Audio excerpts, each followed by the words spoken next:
All righty. Welcome, everyone. This is the City of Durango City Council regular meeting for August 17th, 2021. It is 5:31, and we'll open the meeting with a roll call, please. Councillor Bosmans? Present. Councillor Buell? Here. Councillor Youssef? Here. Mayor Pro Tem Noseworthy? Present. And Mayor Baxter? Present. I'd like to have our translator introduce themselves, please. Mayor, we have a delay in the translators joining us. I've just sent them the link. For some reason, they didn't have that, so I will let you know when we have them on board. Wonderful. Thank you, Tamara. Do we have any, now is the time when we would identify any actual or perceived conflicts of interest? Do we have any on any of our agenda topics tonight? No? Wonderful. So we're now going to enter public participation, and this section of the agenda is set aside for the public to provide comments or ask questions regarding items that are not scheduled for a hearing or public testimony, or do not otherwise appear on this agenda. City Council will not respond to questions from the dais. Citizens should address their comments directly to the City Council. As this is a virtual meeting, the avenues for public participation have changed. And if you've called into the meeting, you can use your phone, press *9 to raise your hand. And the moderator can also use the raise hand function if you're using the Zoom app to indicate that you would like to provide comment. Keep an eye on our moderator. Their video feed will show the time remaining, and you are limited to 3 minutes in your comments. Our moderator will announce the next person to speak and ask you to unmute yourself at that time. If you're here in person and would like to make a public comment, Faye, do we have a sign-up sheet for that?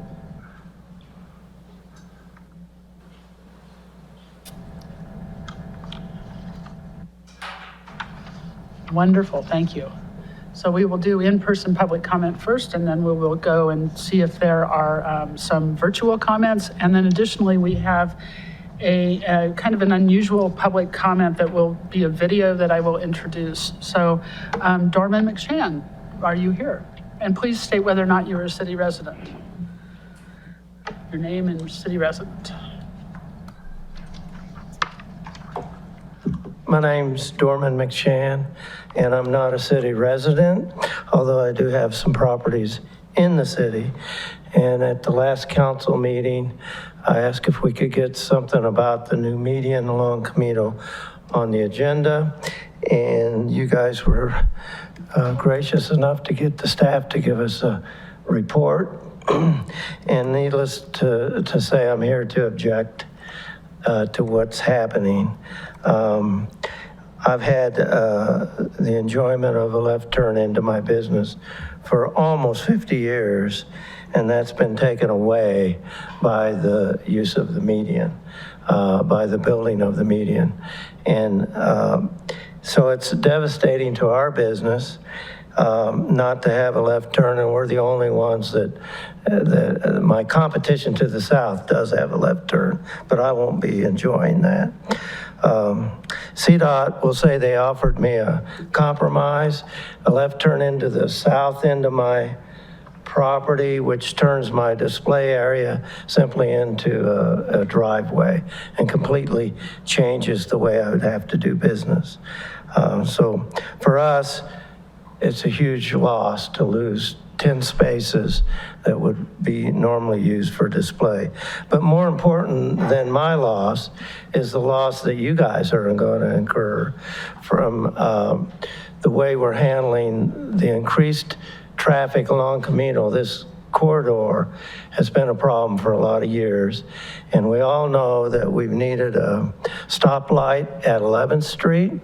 And even though we've talked about it for 15 or 20 years, we've known that there's going to be a hotel there for the last 5 years. And now I'm sure staff's going to tell you that we're going to start working on this 11th Street stoplight. But the way we're closing off the main entrance to the town plaza is going to cause the southbound traffic will be redirected north, and all of that traffic is going to have to go somewhere. So they're going to go back onto Main, they're going to go back. It's doing the opposite of what we've talked about for years and years. I have one question for staff and you guys. If you're going north on Camino, and we're at 1025 Camino, and you see a car or you see a vehicle that you're interested in, you're headed north, using the streets, not directing it onto private property, simple question, how do you get to my place? Starting from just headed north, you're going to go past my place, and I want to know the exact way you would get to my business headed north. That's all I have to ask. Thanks. Thank you very much. Dorothy McShann. You don't have anything to speak to? Okay, that's great. Thank you. If, could you please come up to the podium, state your name and whether you're a city resident or not? We've had medians. Could you and- please state your name and whether you're a city Dorothy resident or not? McShann. Yes. Okay, we had medians for years when we first came here and started business. And they were taken out in the 80s because of snow removal and safety concerns. And I'm just curious why we're putting them back in. Maybe it's job security, I don't know. Does anybody have any ideas on that? There will be a presentation later that I'm sure we Okay. can ask some questions on. We don't normally respond to public comment. Okay, well, I guess that's, I'm just curious about that, so. Okay. Well, Okay. thank you very much. Chris Paulson.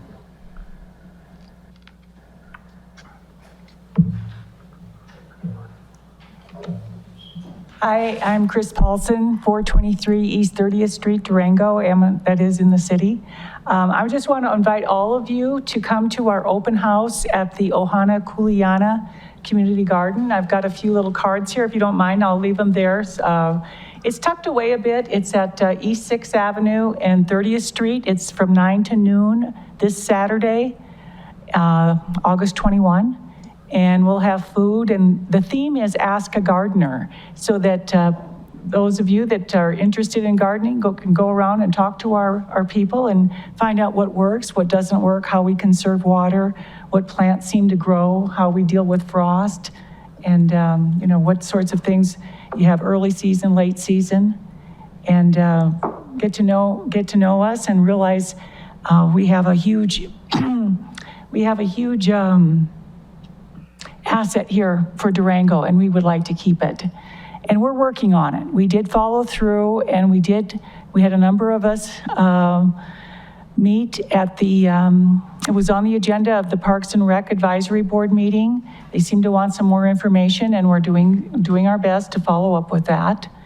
And, just before I came here, turned on the TV, and I'm sure you've all been looking at all of what's going on with the wildfires and the drought. And I just, all of us realize this climate is changing. And all of us, whether we're the school kids, we have approximately 500 school kids every year from Riverview that enjoy that Ohana Kuleana garden and learn there. And we all learn from it. And my family is from around Redding, California. They had a ranch. I visited the ranch any number of times when I was a kid. When I was growing up, families went to visit grandma on the ranch or the farm and learned these things. Now grandma's in a condo and in town. The kids, everybody does not have the same sort of connection to the land that they once did. So I would really like the city and to do what they can to help this Ohana Kuleana garden continue. It's been successfully operating for 9 years. And I think once you come out there, you'll see that this is a huge asset that we do not want to let go. So thank you. I'll put a few of these cards here for everyone to see. Thank you very much. Benji Palmer?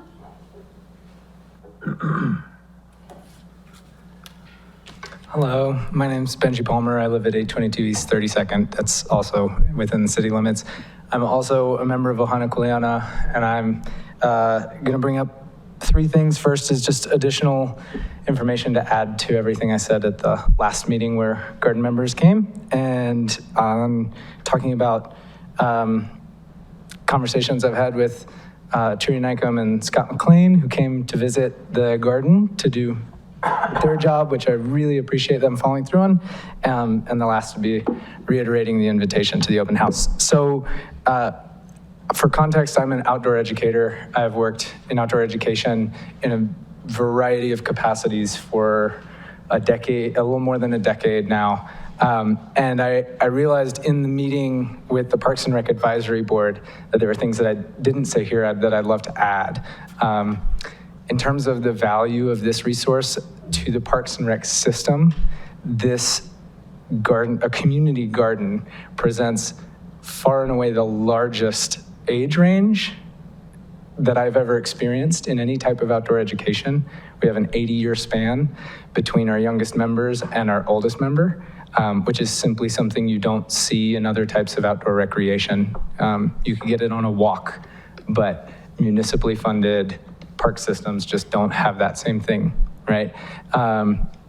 The other is that it is, compared to other outdoor recreation, it is a drastically lower barrier to entry, right? The fact that all the tools are provided, the space is curated and cared for and cultivated by gardeners over years, the cost to come and take part just doesn't compare at all to things like climbing, which I'm an instructor for, or mountain biking, right? And that's a valuable addition to our park system.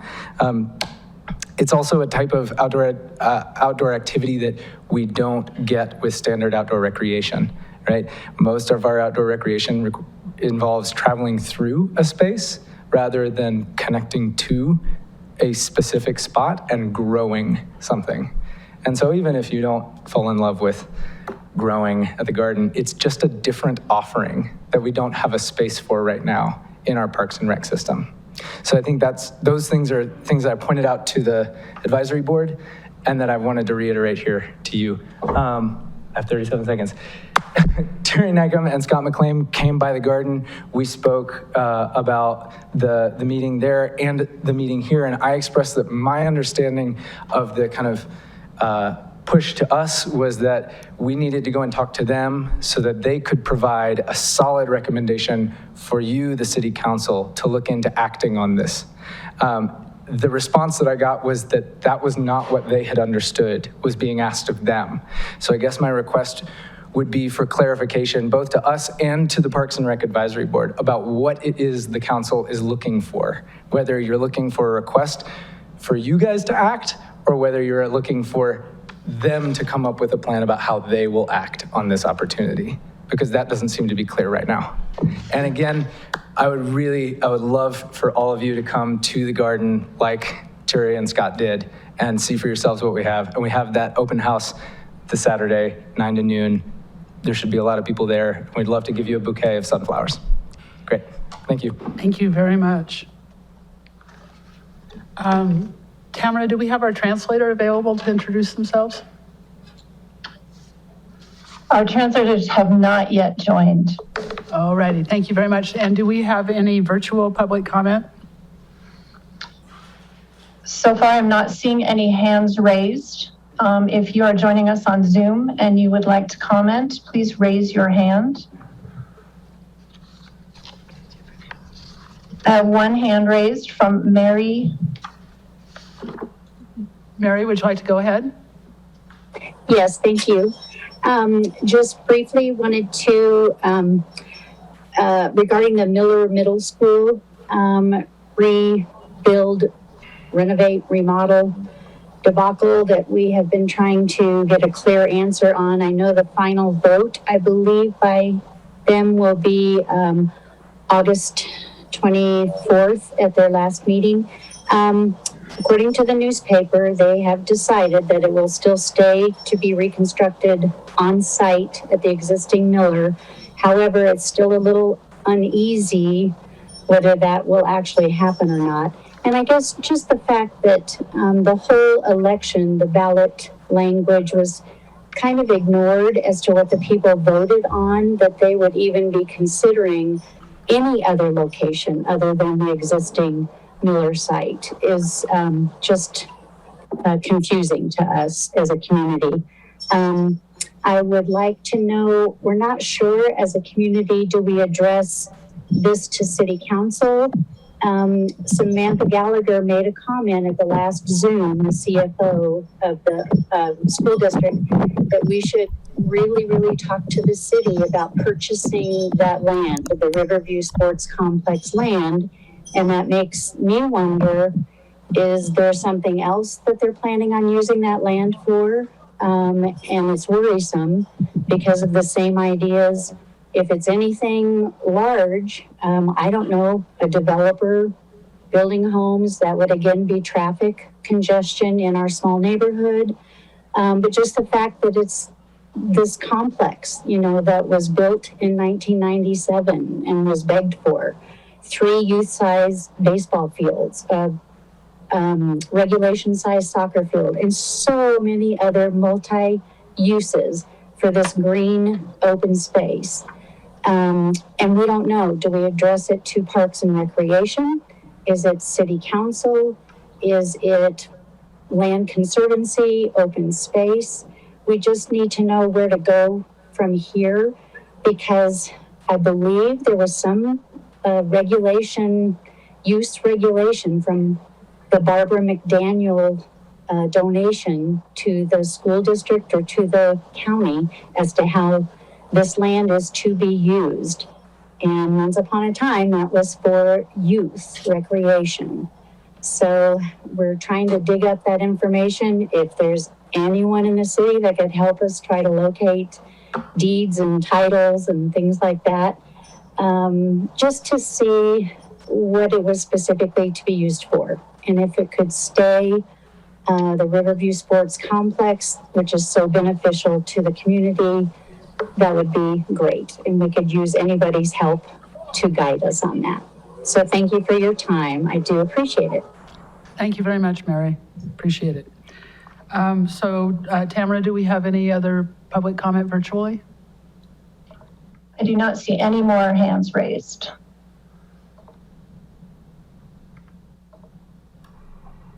Okay, then. So we're going to move on to the kind of a unique public comment tonight. There is a group that is called the Host Committee for the Wall That Heals, and they were unable to be here tonight, so I'm going to do a very brief introduction, and then we'll see a very short video so that that's their public comment. The Wall That Heals is, it'll be based in Farmington, New Mexico from September 9th through the 12th, 2021. It is a 3/4 scale replica of the Vietnam Veterans Memorial, along with a mobile education center, and it will be exhibited at the San Juan College in Farmington. This event will be open 24 hours a day and will be free to the public. The Wall That Heals honors the more than 3 million Americans who served in the U.S. Armed Forces in the Vietnam War, and it bears the names of more than 58,000 men and women who made the ultimate sacrifice in Vietnam. Tamara, could you play the video, please?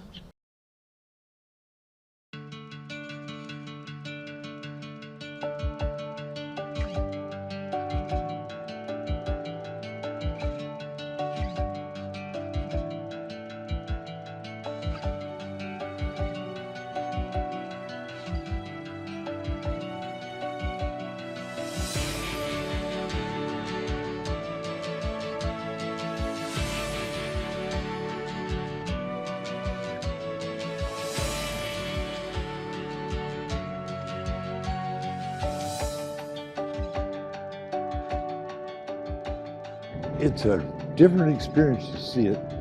I've seen a lot of pictures of it all over and done a lot of reading about it, but it brings back a lot of memories. But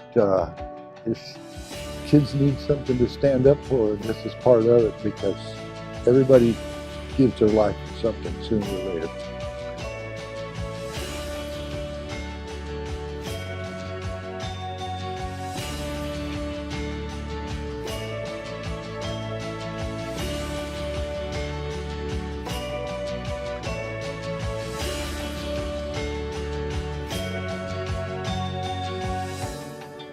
I was a Vietnam era. Everybody that taught me anything in the Army were Vietnam veterans. They were my teachers and my mentors. I think this country owes them a great debt of gratitude for what they went through and what they did.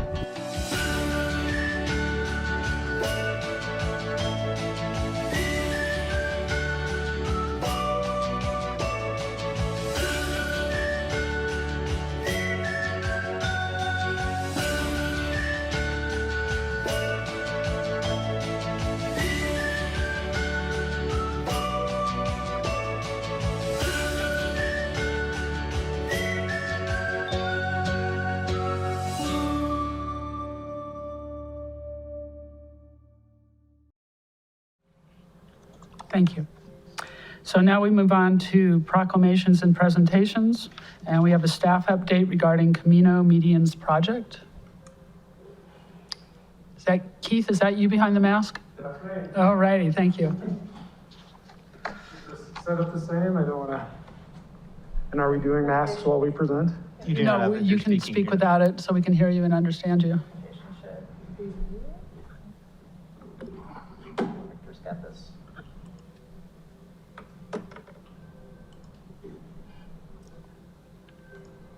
One of those?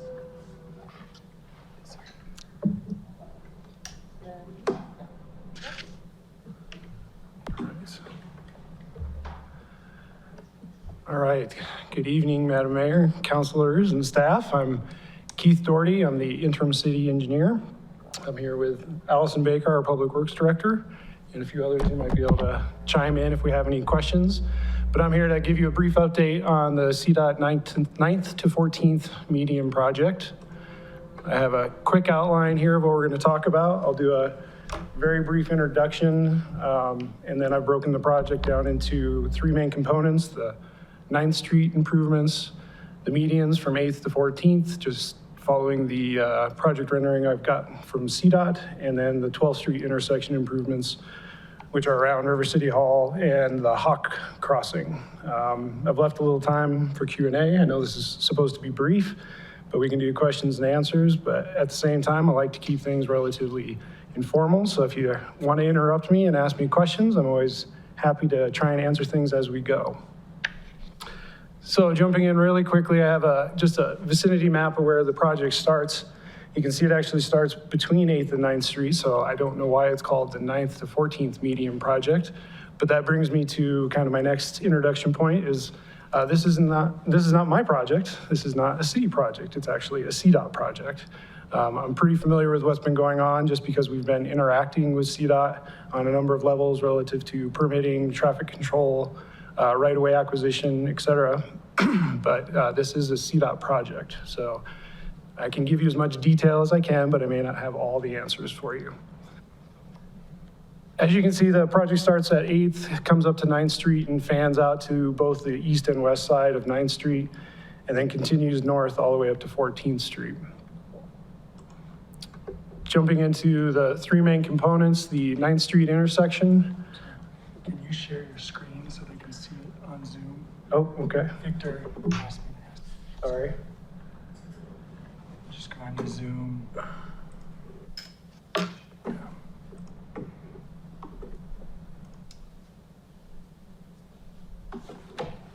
Try again. Let me know if that works better. Thank you.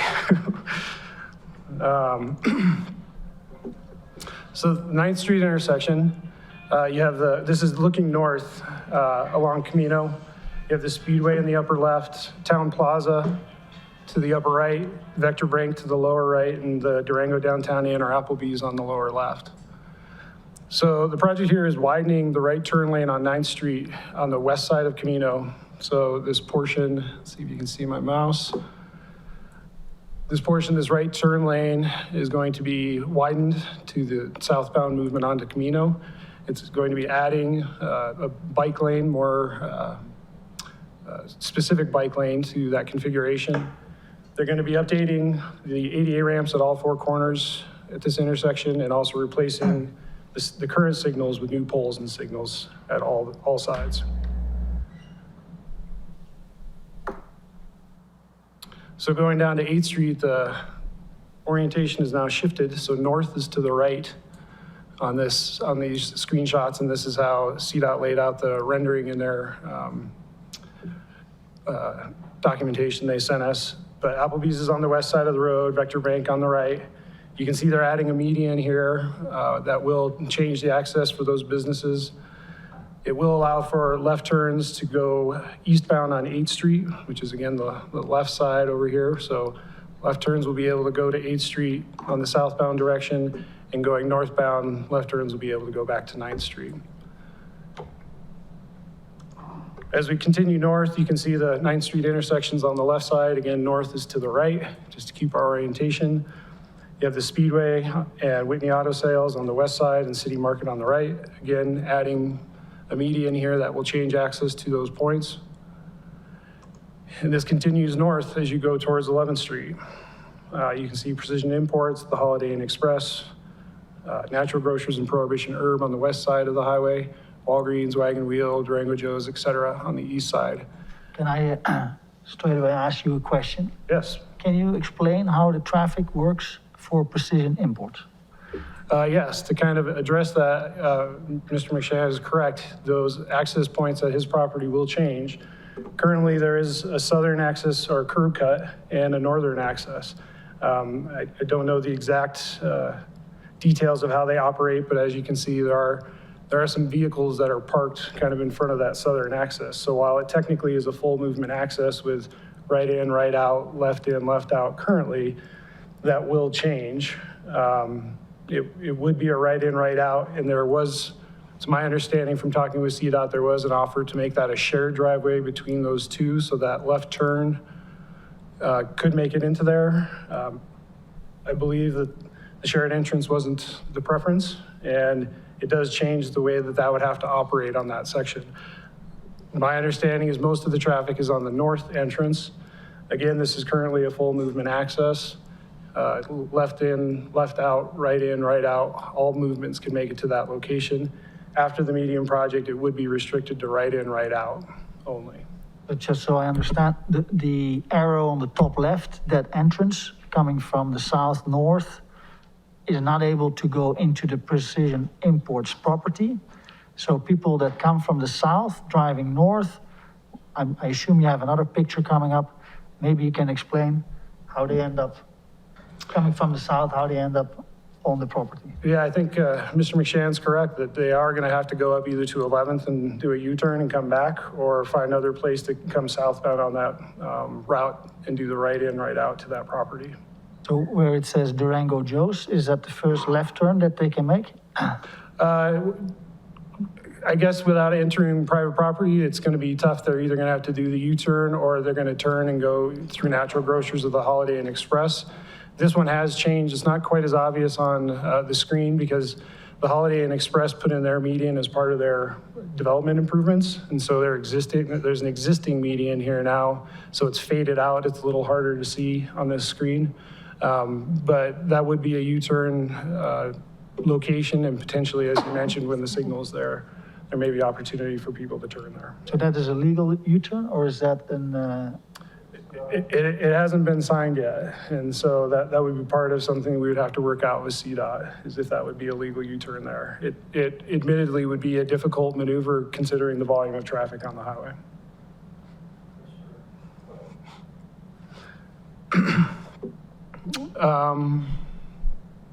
Yeah, I think we're done on that stretch. I moved up to the 12th. You're suggesting a U-turn there, is that correct? I'm saying it could be there, yeah. It would be a difficult movement at that location. The turning radius is too small if you're in a regular sized car or a truck. You'd have to back up, back into, work in a pickup truck. Sorry, Mr. McShann, but we normally don't have conversation back and forth between the audience and the president. Sorry, I may have introduced that. I just wanted to ask that question. How do you get to it? And you did, you asked it, and we are watching for that, trust me. We are thinking about it, so thank you.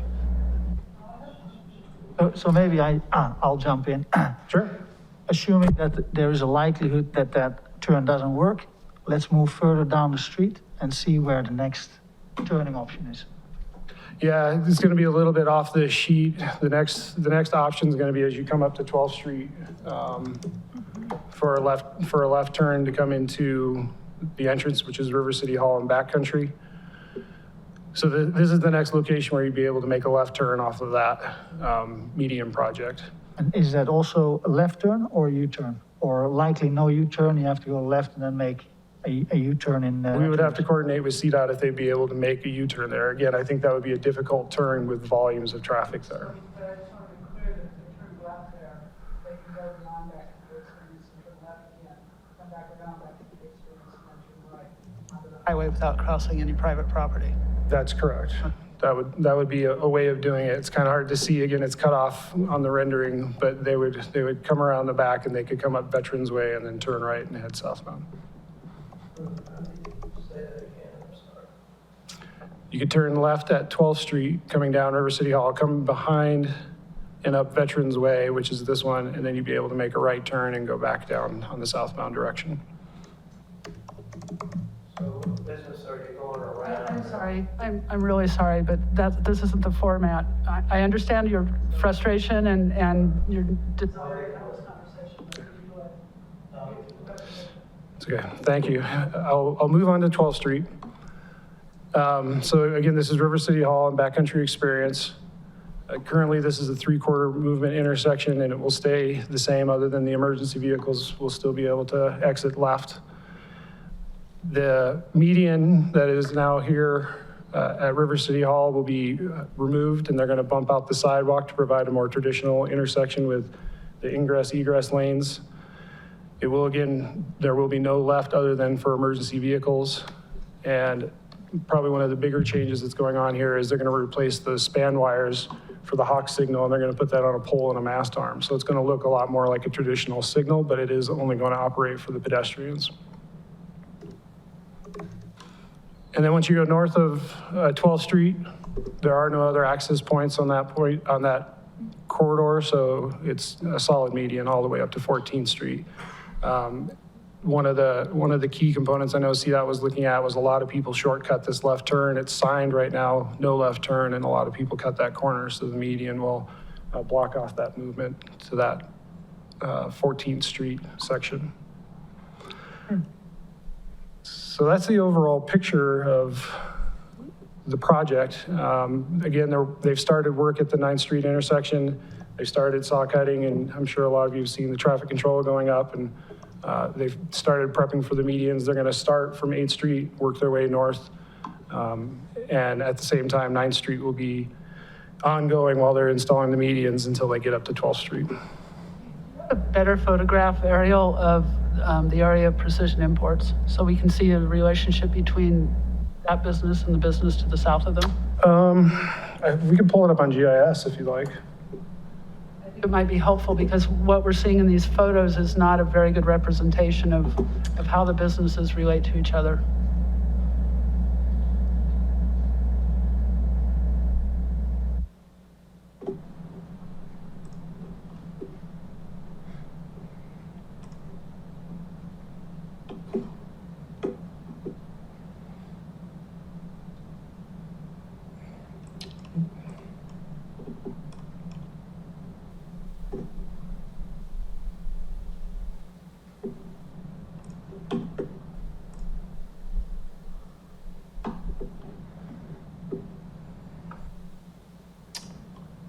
So here is the Precision Imports property. It does come pretty close to that southern property line with their adjacent property. And there is a small curb cut around this vicinity, which was offered to be shared, as I understand, again, from CDOT. And I think the current southern one is in this vicinity here, and then the northern one is up here. So it rather looks to me like currently on the northern one that a person can pull in, park, and then go look at the cars in the business and do all of that. That would be my Whereas guess. the recommended CDOT shared, there's no way for a customer to pull into Precision Imports. They'd actually have to park in the business next door and then walk up to Precision Imports. Is that what we're looking at? I think after the medians are done, they will still be able to do the right turn movement. So if they're coming southbound on Camino, they'll be able to do the right turn into that northern entrance. and they could still do that same process. It is restricted from the northbound route. I guess it's hard to see here, but it was on the other one. There is a left turn that's coming south to do the turn into Town Plaza. So that would be a conflicting left turn. So that's part of why that left turn in was eliminated on that north entrance. Southern end where the shared proposal is, it appears that there's no way for someone to access the business. Yeah, I think, again, it's difficult based on the distance to the building and where the product is kind of staged. There would definitely be a business operations change that would be necessary to make that access point more feasible. Sure.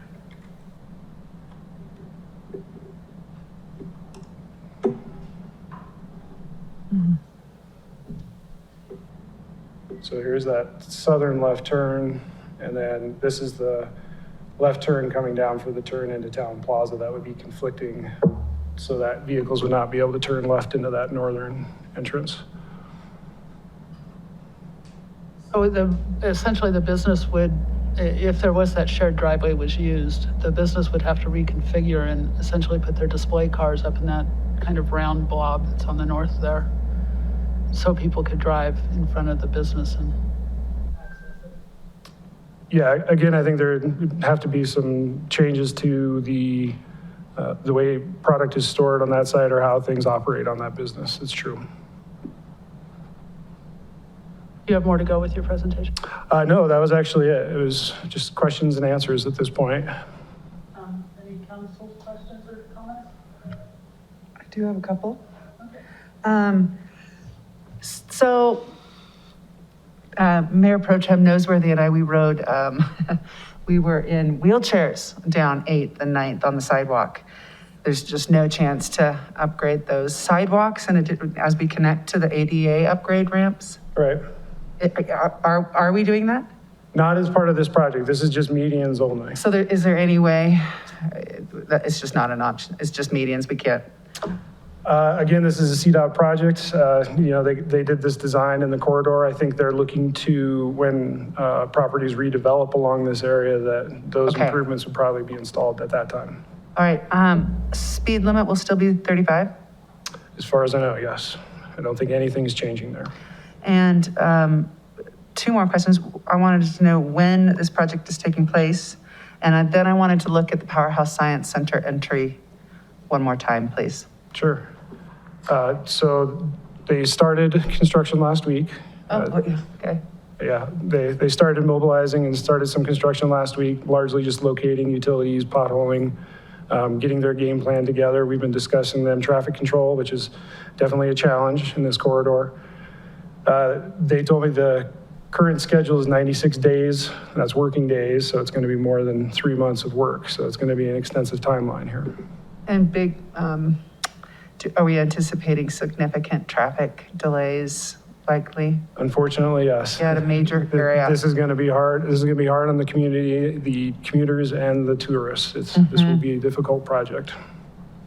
But very beneficial for safety upon completion, I would imagine. Yeah, that is the main purpose of the medium project and the ACP is to improve safety along this corridor. When we move up to the Powerhouse Science Center, did we get an agreement with our request to put vegetation in these dividers? I'm not sure where we ended up with that. I think we were putting a budget item in there to do irrigation and street trees along there. I'm not sure where that ended up, actually.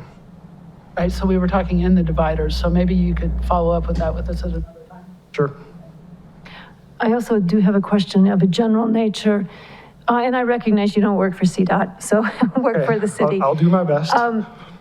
Do you have any information about the community engagement process that CDOT may have undertaken with regard to this? I know they spoke to the multimodal, and we had quite a few issues in disagreement over the lack of a median at the 12th Street where people are actually crossing. So I'm curious, for my own information, what has been the engagement with the business owners along this corridor?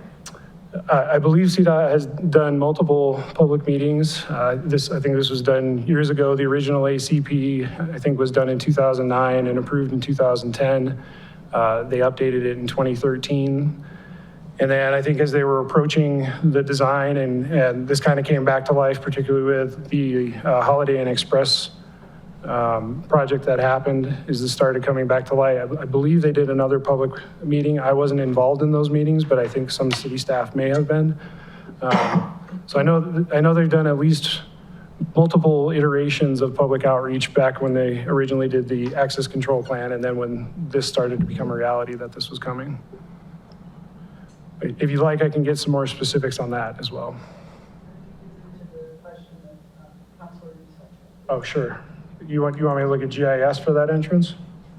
Sure, that would be helpful. But and then we'll go back because it's helpful to also see the median. It's looking to me, and I just want to confirm. So it's just a one-way entrance, similar to what we were looking at Precision Imports, correct? Oh, just how it's, you want me to go back to the presentation where that's shown, or? Yes. Because right now, this is the intersection at 14th to go into, this is kind of a secondary access to the powerhouse. And that currently is signed as a 3/4 movement. So people should be coming right in, right out. And I do believe it says no left out, so. Correct, you're right. And I think it says no left in. And so the median project is kind of formalizing that by installing the barrier that would keep people from making those left turns. Uh-huh. So it then will be just the right in only? I believe it is right in, right out And then you will only. exit left Yep. and take a loop. Right. Okay, if you need to, go north. Okay, I just wanted to confirm that. The city has engaged in a design study that I believe includes 14th, 15th, and that whole intersection there. And I know we raised this with CDOT. Did it make sense? And also I know, because I served on the multimodal board, we raised it with the interim city manager. Does it make sense for CDOT to go forward with this project when we're looking at this intersection and ways to improve it? And, you know, it was pretty much, we're going forward with this. And Keith, this may not be your area. It may fall under the transportation area. But I'm curious how our study is going to influence this intersection. It's a good question. I think that's part of what the study's for, is it's going to kind of tell us what's going on at that intersection. I don't know that it's going to have a significant impact on changing that median. It could, and that might be a situation where after that study is completed or after some other improvements are recommended by that study, there is always the possibility that that median may change.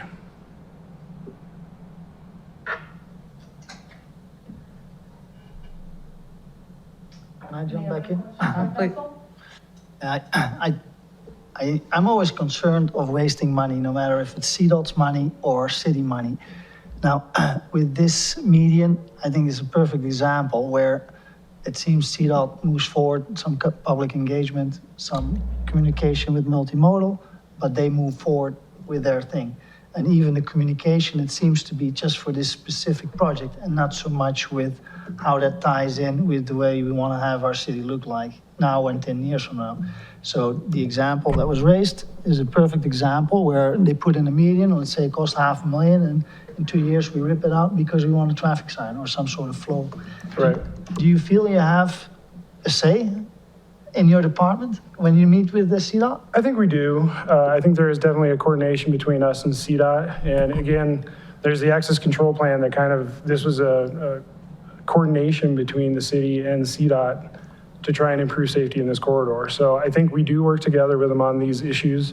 Yeah, I think sometimes you're right, that they push ahead and it's their highway. They kind of have that right in their right of way. So, but I think they include us in that conversation. Again, just like we asked, we said, hey, can we do street trees and put up street trees? And they listen to us on those sorts of things.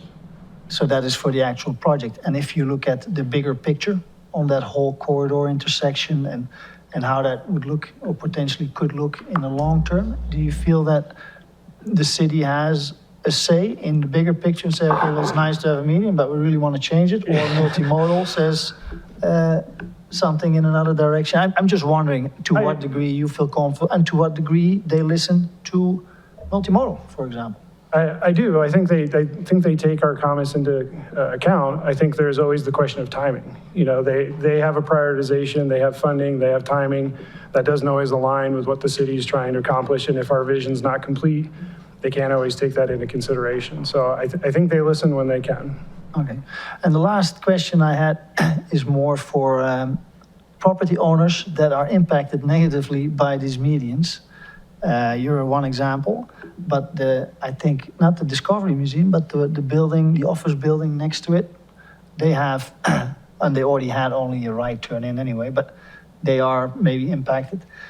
What is the structure for raising concerns, getting some sort of response, feedback, compensation? Is there? And this is probably beyond, I mean, it's probably CDOT. Yeah, this probably be a better question to ask CDOT, but I think it gets into a little bit of the access control basics and some of the management. I actually had pulled one of the examples that we can talk about, and I don't know if this is the appropriate place, but the Federal Highway Commission has a presentation or a brochure that's actually titled Safe Access is Good for Business. Because that is one of the perceptions or issues, is that when you start restricting access to businesses, they do get concerned about their loss of revenue or their loss of business. And again, probably a better question for CDOT to talk through it. And I believe they have come to council and presented on these sorts of issues in the past, maybe not this council, but I believe they have come and talked about how access control can actually either have a flat effect on the business or actually improve businesses' economy, even though the stigma or the thought is it's going to be negative. Maybe I just want to bring it to some sort of path forward for damaged or impacted parties. Right. Is there anything we can do as a city? Can we provide guidance or provide a letter of support saying, yeah, this is an impact to your business, we see that, and we stand behind that there is an impact, so at least they have some, and then create some sort of pathway so that, you know. I think there's still opportunity. I think we're late in the game for sure. I mean, they've started construction, but I think there's always room for conversation, and I think that was one of the things that I wondered is if maybe there's a slight adjustment to one of the medians or something they can do as either a change order or a slight modification to the construction now. Maybe that would help appease the situation a little bit. I'm not sure, but I think we're open to those conversations.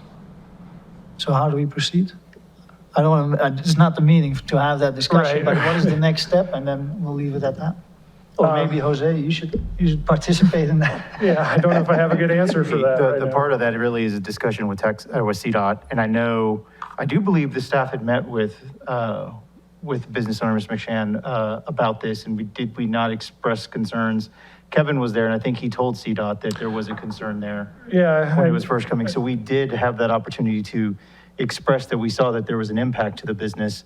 Again, I think this is a part to where, CDOT, it's their highway, and we have the opportunity and the ability to raise those concerns. Sometimes, they listen, sometimes they have their own reasoning, and without them being here, it'd be very difficult for me to speak on their behalf of what they saw and maybe what were some of the modifications or solutions they may have offered that we weren't privy to.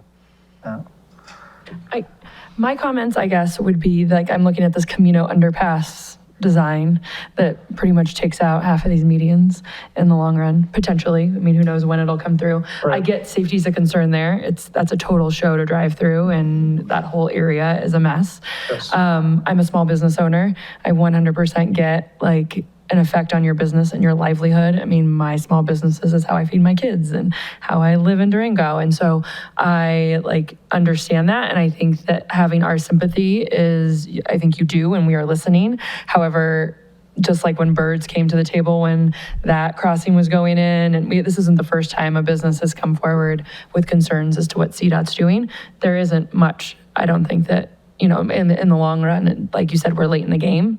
And, maybe taking advantage of that shared driveway, even if you don't use it. So that way, if you sell your property, the potential future owner could use it. I don't know. It's an unfortunate situation. And, as a small business owners, you roll with the punches too, I'm sure, through COVID and all the things. And we do what we have to do. Any other questions? I do have a thought for the city manager, and you raise a point, because when I was on the liaison, it was the liaison to the multimodal, I also said, we're looking at a design for a Camino underpass, and do you really want to put these medians in if we have to tear them up for construction? And again, it was that conversation of, well, we've got the grant funding and we're going to do this now and we'll address it later. And on the larger issue, I just wonder if there's things that we as a city can be doing to really work on our relationship with CDOT so that they do understand, yes, it may be your highway, but it's our community and we all live here. And so I'm just looking at a larger effort to have more meaningful, constructive dialogue. Absolutely. I think there's that opportunity when you look at, even not to say that any of the previous administrations had a bad relationship, not saying that at all, but we do have new directors in transit, and we also have new directors in public works. Specifically, Allison comes to us with experience working with the Arizona Department of Transportation. So I do believe that we have an opportunity there to maybe speak their language a little better and see what we can do to help out on that side. But I think from a staff perspective, it's always good to have an open relationship with your Department of Transportation, and we're definitely going to continue to try those endeavors to improve that relationship. However, doesn't mean we always win also. And if they have funding and they have a list that they're going to go through, usually they're pretty assertive and aggressive in doing so. Thank you. Thank you, Keith, for your presentation. We appreciate it. Yeah, thank you very much for the update. Yeah, no problem, and I will try and get back to you on those couple of items. Thanks. Thank you. I will now move on to the review of the consent agenda. So the consent agenda ended to allow City Council by a single motion to approve matters that are considered routine or non-controversial. There will be no separate discussion of the items unless a City Council member requests an item removed from the consent agenda and considered separately. Items removed from the consent agenda will be considered under agenda item 8. Councilors who would, I'm sorry. Faye, may we have a reading of the consent agenda, please? I always forget. Certainly. Items 7.1 through 7.4 are approval of minutes. 7.1 is approval of minutes of the July 20th, 21 City Council regular meeting. Item 7.2 is approval of minutes of the August 3rd, 2021 City Council meeting. Item 7.3 is approval of minutes of the August 3rd, 2021 City Council regular meeting. 7.4 is approval of minutes of the August 10th, 2021 City Council special meeting. Item 7.5 is a discussion and possible action on the creation of a project and a resolution authorizing an additional appropriation at the Airport Capital Projects Fund for the South GA Hangar Taxi Lane pavement rehabilitation. Item 7.6 is discussion and possible action concerning a resolution adopting the 2021-2022 policy statement of the Colorado Communities for Climate Action and authorizing staff to join the Colorado Communities for Climate Action. Item 7.7 is discussion and possible action concerning a resolution supporting the proposed use of appropriated joint sales tax funding for NENA to continue providing services to Purple Cliffs for the rest of 2021. Item 7.8 is discussion and possible action concerning the submission of a Colorado Department of Local Affairs gray and black market marijuana enforcement annual grant program application for fiscal year 2021 through 2022. 7.9 is discussion and possible action concerning a resolution authorizing an appropriation for the Colorado Department of Transportation High Visibility Enforcement Grant for the fiscal year 2021-2022. 7.10 is discussion and possible action concerning amending resolution R-2020-7A of the City of Durango to add Exhibit B, adopting a policy for in-person meetings for City Council and boards and commission meetings in response to COVID-19. And finally, 7.11 is final approval of an ordinance 0-2021-18 for the purposes of amending the zoning of real property located within the City of Durango pursuant to Chapter 27, Section 6-3-2-3 and 2-1-2-6 of the Code of Ordinances, City of Durango, and declaring an effective date. That's a Rosemary Lane ordinance. Thank you very much, Faye. Are there any counselors who would like to remove any consent agenda items from the list? Okay, I would like to remove 7.2 and 7.10. Do we have a motion to approve the consent agenda without those two items? So moved. Second. Thank you. Any further discussion? No. May we have a vote, please, Faye? Mayor Pro Tem Nosworthy, Yes.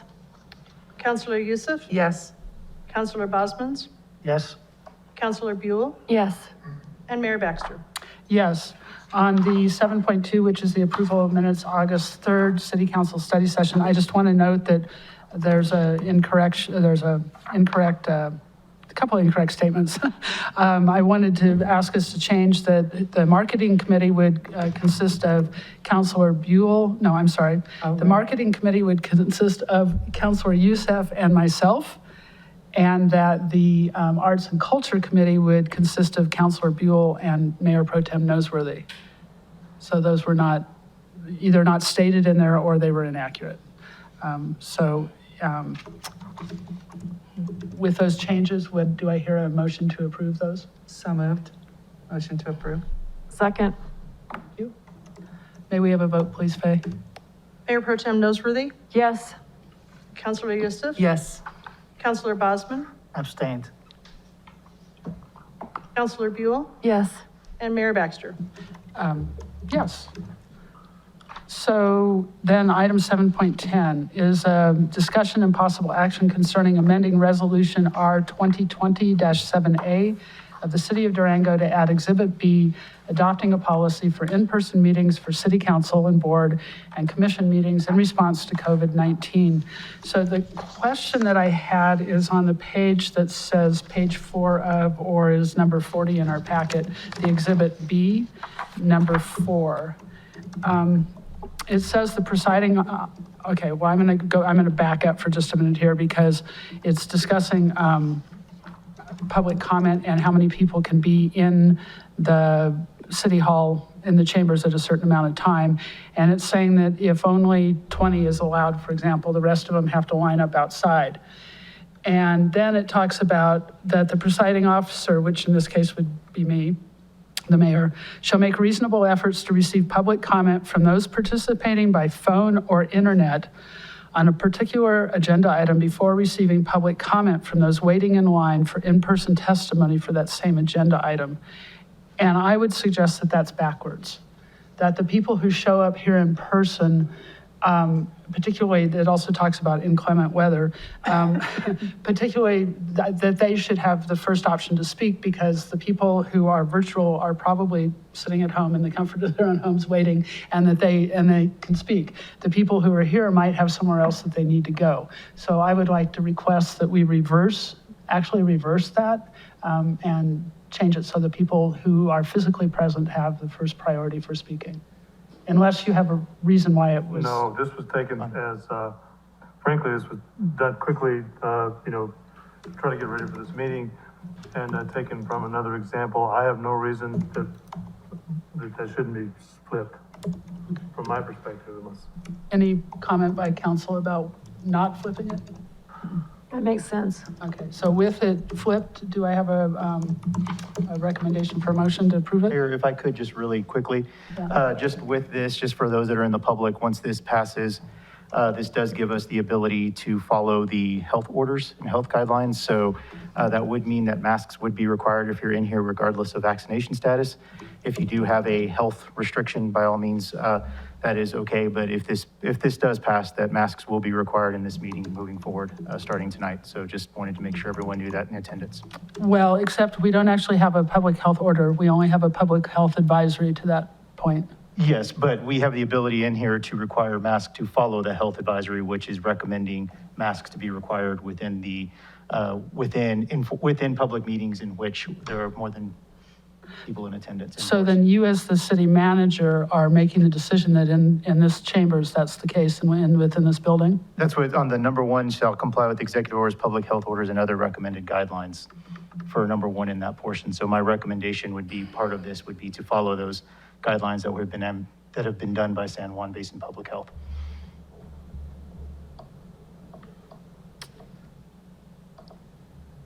So it doesn't say advisories, it says health orders. And recommended guidelines. Yeah. Is it worthwhile? So you're saying that whatever San Juan Basin Health recommends is what we are automatically going to do? That would be that's not what I'm saying. I'm saying my recommendation would be based on this, if this passes, to follow those orders, or to follow those recommendations and guidelines. So would you be making that decision unilaterally, or would council be having a part in that decision? If the council decides that they would like to say that they're not in regards to that, they definitely can do so, and I would follow the council's direction. But the way this is written, it says we will follow the San Juan Basin Public Health guidelines starting tomorrow. Yes, correct. Yes, that's. Okay. Also, city manager, I think it's important that we live in the county, and the county also has some guidelines for in-public meetings. These are the So same I'm curious guidelines. how we also coordinate with them so that we're unified, if we will, in the approach to addressing this. Yes, these are the same guidelines that we received from the county. They're essentially the same. I mean, yeah.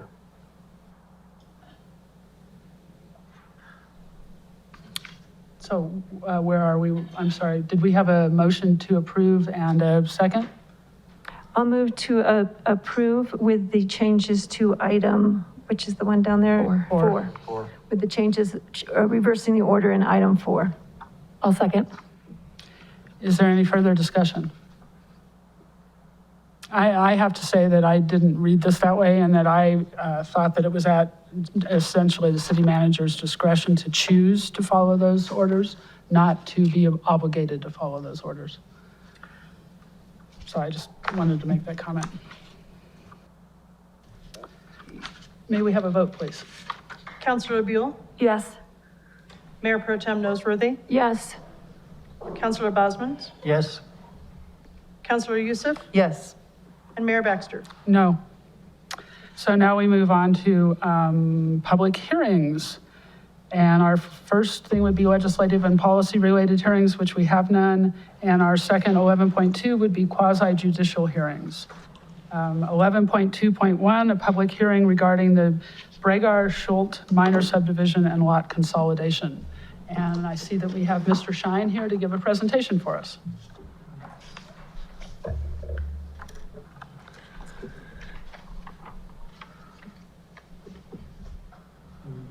Good evening, councilors. Scott Shine, Planning Manager at the City of Durango. I have 2 items that I'll be presenting to you on tonight. This first one is relatively straightforward, so I'll go through it pretty quickly, and then the next one is a little more complex. So the first item is the Bragar-Schult minor subdivision. And just to get us all oriented, this is up in the Hillcrest neighborhood. You can see this where the star is the lot in question, just to the north and west of the Sky Ridge subdivision and south of City Reservoir. Quick summary, this is a minor subdivision to split one lot into 2 roughly equal parts, and then the adjacent property owners have come together. They currently own the lot. Once the split is done, those 2 pieces will be consolidated into the 2 adjacent lots. It's, again, a pretty straightforward action, and as you'll hear, Planning Commission reviewed it and unanimously recommended approval of the subdivision. So this is the lot that is being subdivided. You can see 502 now has a house on it, just to the west of 504 Hillcrest. And then 506 is owned by the Bragar family. And like I said, the line will go right down the middle, and then the 2 portions consolidated into those adjacent lots. Each of those lots right now is about 14,000 square feet. When the middle lot is subdivided into 2 7,000 square foot pieces, They'll get added to those existing lots, resulting in two approximately 21,000 square foot lots. Just to assure you and make sure it's in the record, any future construction activity on those lots does need to comply with the LUDC standards, things like setbacks, height, obviously building permitting, building code. Really, the intent behind this, as you'll hear from the applicants, was they wanted to preserve some of their views and the open space, and so that's why they came together to buy that middle lot and add it to their existing lots. They don't have any plans to develop it or do anything differently than have two single-family homes on the lot. So when we analyze requests like these, we look at the strategic plan, and depending on the complexity of the project, it has more or less sort of specific application. In this case, we worked hard to provide efficient city services, respond to the needs of the applicants. We noticed the neighborhood, made sure they were aware of the request. So we followed the strategic plan in that regard. And then the Land Use and Development Code has specific criteria regarding subdivisions. We've looked at those and evaluated the proposal. It was in the Planning Commission staff report that's in your packet. And after that review, we found that the proposed subdivision complies with all those applicable review criteria. As I said, we did send out notice to adjacent property owners. We posted the property. The Planning Commission held a public hearing on July 26th, and as I mentioned, unanimously voted to recommend approval to you. And so we're bringing this forward with the recommended action of approval. We have the wording here for you, and I'm happy to take any questions. Are there any questions? Okay, I will open the public hearing. Does the applicant have any presentations to make?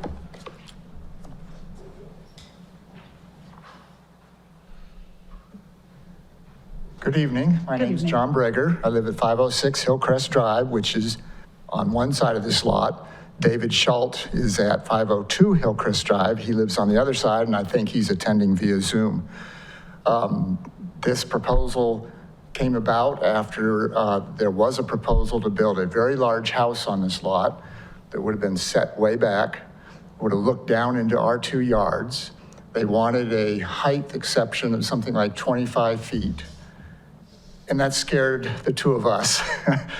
Fortunately, that didn't pan out, so the lot was available again. David and I looked at each other and said, and hence we bought the lot. We now have an undivided interest in that lot, and we're asking you to approve that we split it so that we can annex it into our individual properties. Right now, we have no plans to build anything on it other than to landscape it, put a fence around it, some of it, and put a garden in and incorporate it into our yard. So that's what we're asking for.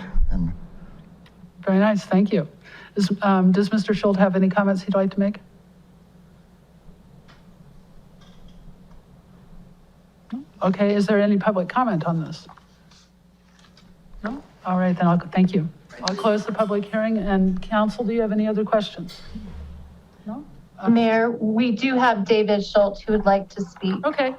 I'll reopen the public hearing and let Mr. Schultz talk. No, I was just going to say, I know I'm online and we would appreciate your affirmative vote. Thank you very much. Thank you very much. We appreciate it. All right, public hearing is now closed. Do we have a motion? Sure. I move to approve the proposed Breger-Schult minor subdivision with the finding that the proposal complies with the City of Durango Land Use and Development Code per presented testimony, submitted documentation, and conditions outlined in the staff report.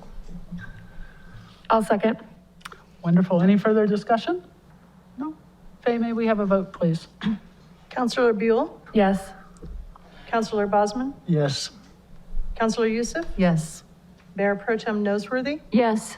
And Mayor Baxter? Yes, thank you. So now we're on to 11.2.2, a public hearing regarding the Farmers Fresh Market minor subdivision, preliminary plan, and major site plan review. And Mr. Shine, once again. Good evening.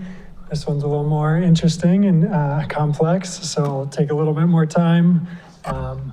and excited to be able to present to you a large commercial development out in the Three Springs Crossing / Grandview / Crater / South Fork area. It's been referred to a lot of different things over the years, but this is specifically in the Three Springs Crossing subdivision. It has been targeted for sort of regional commercial development for a long time. The city, CDOT, the county, the Three Springs Development Group all partnered to build Wilson Gulch Road with the idea that this would serve as a regional commercial area. Obviously, the major CDOT project to connect the bridges is happening now, so this is really becoming the gateway into and out of the community. Obviously, a lot of people live in the eastern part of the county and come in this way on Highway 160 as well. So this is the lot that we're looking at tonight. It's just south of the Subaru development that went in about a year and a half ago. And the aerial isn't recent enough, so I just added these dashed lines to show that there is infrastructure in. These are private streets, but the streets are in. There's water and sewer service in those alignments directly adjacent to the subject property. Just another thing to consider as we dig into the specifics, the Wilson Gulch Trail has been built to the south. That goes to the bridges, and as you know, has plans as a Smart 160 to connect back into town. So that was a big factor that we wanted to work with the applicants on this project to make sure that was integrated into the site design. So there's a couple different aspects of this project. The first is a minor subdivision to create 2 lots out of the 1 existing 4.5 acre lot. And then on the larger lot, looking at a preliminary plan / major site plan review for a 35,000 square foot grocery and liquor store with all the associated site improvements. So I combined the actions together. You can take action with one motion for both of these components of the project, but I just wanted to make sure you know there's 2 different features. So this is the subdivision plat. It's in your packet if you want to look into it in more detail, but just roughly, this is what's being proposed to carve out sort of that northeast corner as an outlot, right under an acre. Part of this process, I asked the applicants and their designer to show that could be used in a reasonable fashion in the future. They provided a conceptual layout for a food and beverage establishment, a drive-through. So pretty common arrangement there to have an outlot for future development, but that will stay vacant for the time being. If there's a development on that, they would come through the major site plan review process. The blue lot is the larger lot that's being proposed for the grocery and liquor store. So that's the first request, is that minor subdivision to create the 2 lots. And then this is the site plan showing the layout of the building, and then obviously parking lot, things like the loading dock, and then improvements around the site, especially landscaping, pedestrian connections, and those types of things. So it's a difficult site because it has 2 frontages. It has, visible from 160, and a lot of the traffic is out there, but then there's also the Wilson Gulch Drive, and that's really where the vehicles are going to be coming into the development. And so that was sort of the first back and forth that we had with the applicants, is how are you going to orient the building? We want to make sure it's pretty intuitive for people to get to the entrance of the building. We want it to fit in well with the high quality design that the sort of Three Springs and the hospital have set the standard for. They ultimately decided to do a south-facing orientation. As you'll see, they have a little patio, and their main entrance, they wanted to have that southern exposure for weather and keeping it clear of ice and things like that. They'll also get the visibility off the highway. So when that was decided, we made it really clear that we needed the building to really be designed all the way around. We didn't want the back of the building or what looked like the back of the building facing Wilson Gulch. We want it to be, again, intuitive for people to get to it, to know where the entrance was. And we gave them 1 round of comments. Their architect took a lot of our comments into and incorporated it into the building design. Things like cutting that corner and having a sign there. Obviously, the landscaping wraps all the way around. The sidewalk is connected all the way around. And so we feel like, and I'll show you building elevations in a minute, they've accomplished that direction that we've given them.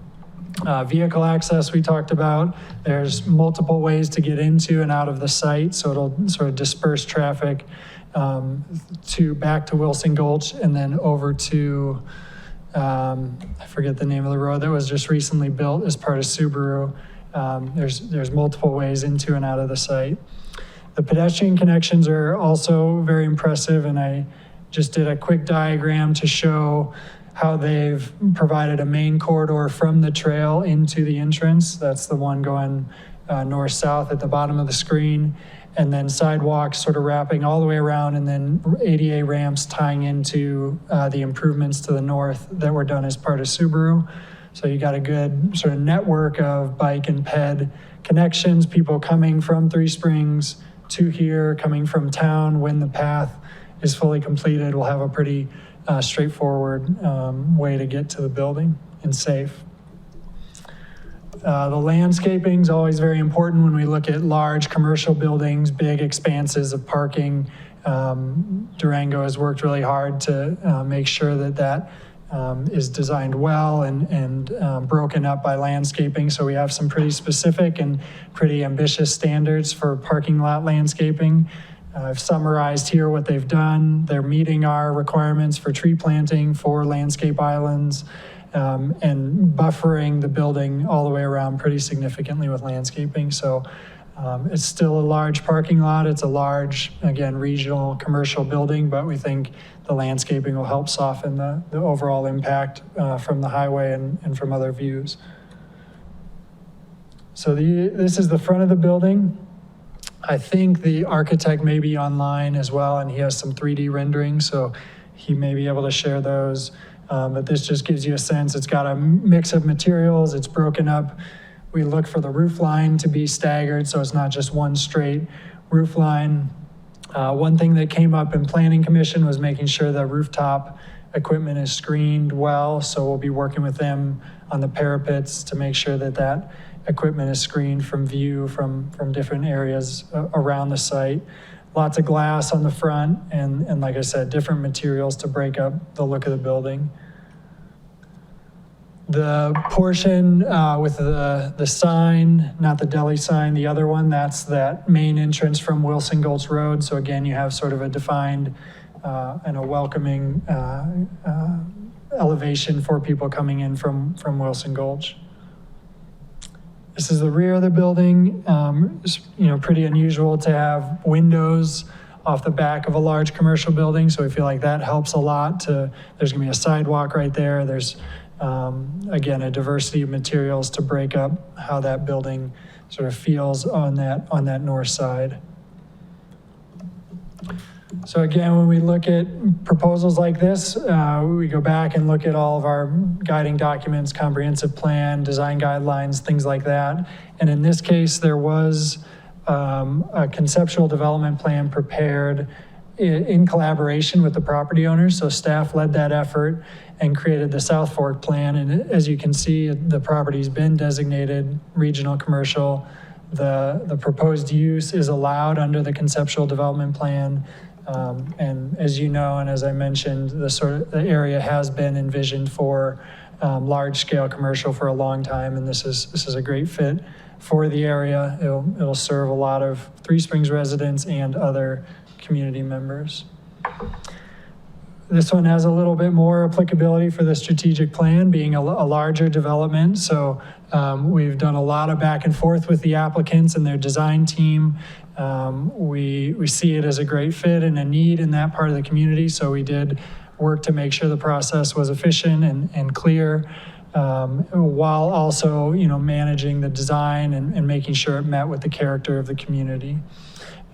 It definitely expands economic development opportunities. It's Farmers Fresh is an institution in Ignacio. It's a locally owned grocer, and so we feel fortunate to be able to work with them instead of a larger national chain.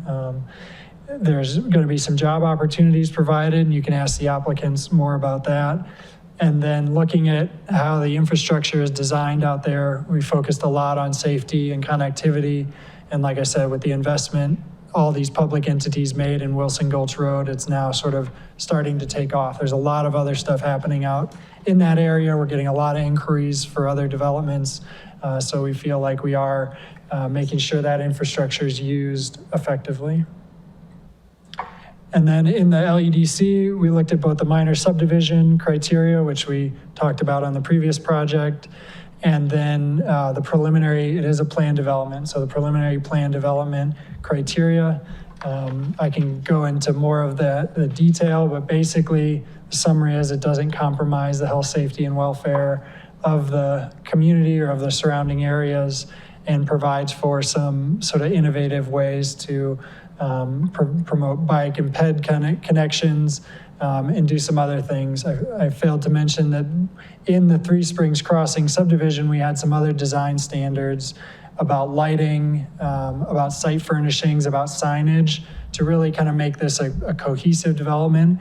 And these applicants are incorporating all of that into the design of their site. So we've reviewed it, and we feel like it complies with all those review criteria. We've not received any public comment, and this was also heard at the July 26th Planning Commission meeting, and they have unanimously recommended approval. And that's the recommendation before you. I'm happy to answer questions. Thank you, Scott. I would like to request maybe that we keep our questions till after the architect and the applicant have an opportunity, because they may answer some of those questions beforehand. So I'll open the public hearing. And does the applicant have any presentation they'd like to make or anything they'd like to say?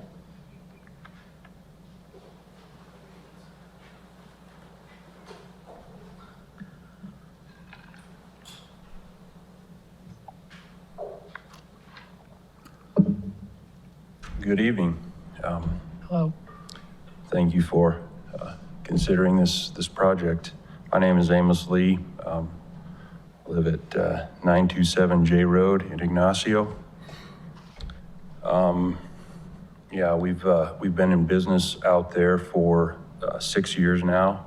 There was an existing grocery store that we demolished and rebuilt a store to serve the community. Yeah, was our first location, so this will be a significant expansion. We've been blessed in our business. It's doing well. We have a good model and a good team of people that work for us. I think this would probably employ about upwards of 90, maybe 100 people between part and full-time. And yeah, we focus on just engaging our community. We want to create a good experience for people to get their groceries. We also have pretty extensive deli, so there'll be a lot of food options there for lunch and that sort of thing. And we also have a focus on bringing in and working with local producers to try to create, food stability and security. That's something that has been, or the need of that has been evident recently. So that's yeah, looking forward to getting this project off the ground. Wonderful. Thank you very much. Do you know if your architect would like to do a presentation or not? What he would like to? Would he like to do a presentation? Is he? Oh, okay. I'm sorry. Yeah. He's not? He's not on. He's not on. Okay, wonderful. Thank you very much. He's not certain that he is, yeah. Excellent. Thank Do we you. have any public comment, either virtual or in person? Tamara, do you have anybody? I do not see any hands raised. Okay, great. Thank you very much. I'll close the public hearing. Council, do you have questions or discussion? I do. Okay. Scott, I recognize that you're the division, the community development, but I was curious if you've had conversations with transportation and if the residents of Three Springs can actually take the trolley or the transit to this new business. Are there plans to have a stop there that would be covered, people able to sit and be out of any inclement weather? Yep, good question. This area on Wilson Gulch was designed as a transit stop. You can see the pullout there. I don't think there's a shelter there right now, and I know the line has been coming in and out of service. I think there's an effort to try and restore that service, but the stop is in place. Was again designed into Wilson Gulch Road so that people could get here. There's full sidewalk connection from that point down to the entrance of the grocery store. So I might suggest to the city manager, as you're thinking about these things, I do believe the route to Three Springs has already been reinstated. Okay. And it should circle then around so people could, and as we think about our budgeting, we might, because of people will have loads, I think we would really need to think about having a place for people to sit that is sheltered as they're waiting for the bus. Follow up the with trolley. Sarah on that and see if there's plans. Thank you. Any other thoughts or questions? I'm very excited about this. And I think it's a long drive for people right now to get to any place where they can shop who live out in this area or south of town. So I'm very excited that it's a local store, not a big corporation also. Thank you very much for doing that. Do we have, do you want to show your motion again there? Yep, thank you. Dot? I have it right here. I move to approve the Farmers Fresh Market minor subdivision preliminary plan and major site plan review and authorize the mayor to sign the final plat prior to recordization. Second. Any more discussion? Faye, may we have a vote, please? Mayor Pro Tem Nosworthy, Yes. Councilor Buell, Yes. Councilor Bosman's, Yes. Councilor Youssef, Yes. and Mayor Baxter. Absolutely, yes. Thank you. And I'd like to thank the developers here for bringing a much-needed service to this area. On to, let's see, we have no city attorney items.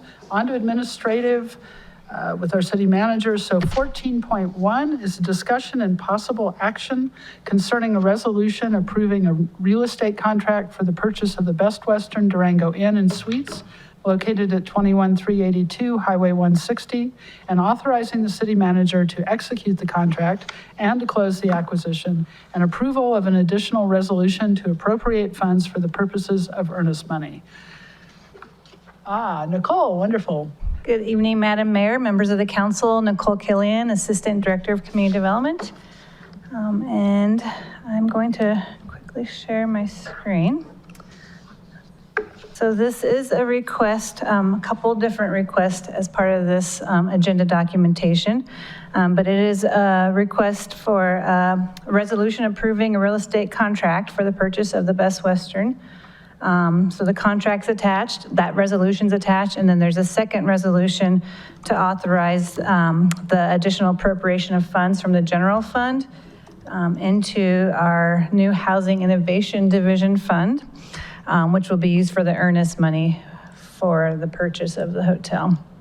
And so I do have, Dirk's been very involved in the process, and we also have Jen Lopez with Project Moxie here. She's been our consultant that's been helping us through this process. So I really just wanted to show the location before we get into the presentation. So this is, again, the current Best Western Durango Inn and Suites, located on 160 West. The hotel is on approximately a smaller site, so it's approximately 5.3 acres, and it includes a 71-unit hotel with adjacent 6,200 square foot restaurant building. And then the property also includes the additional includes the additional 56.6 acre piece of property that's currently vacant. Both properties are currently in the city limits for a total of 61.9 acres. The full asking price of the property is $7 million. And so the city's contract that is going to be in front of you for review tonight is for the full asking price of the $7 million. And they also asked for a 1% earnest, which is the $70,000. This contract, you'll see, has a 90-day due diligence process for the city to undertake. We're going to use that time to determine if this is going to be a feasible site for what we'd like to do, as well as will we have the ability to get the funding for this project. The proposal is to get the funding from some congressional funding that's out there right now. Senator Hickenlooper and Senator Bennett has actually submitted our request for $9.6 million to the Appropriation Committee, and we're hoping by fall we'll hear some good news that we've got some funding coming our way to purchase and do a hotel conversion project for affordable or transitional housing.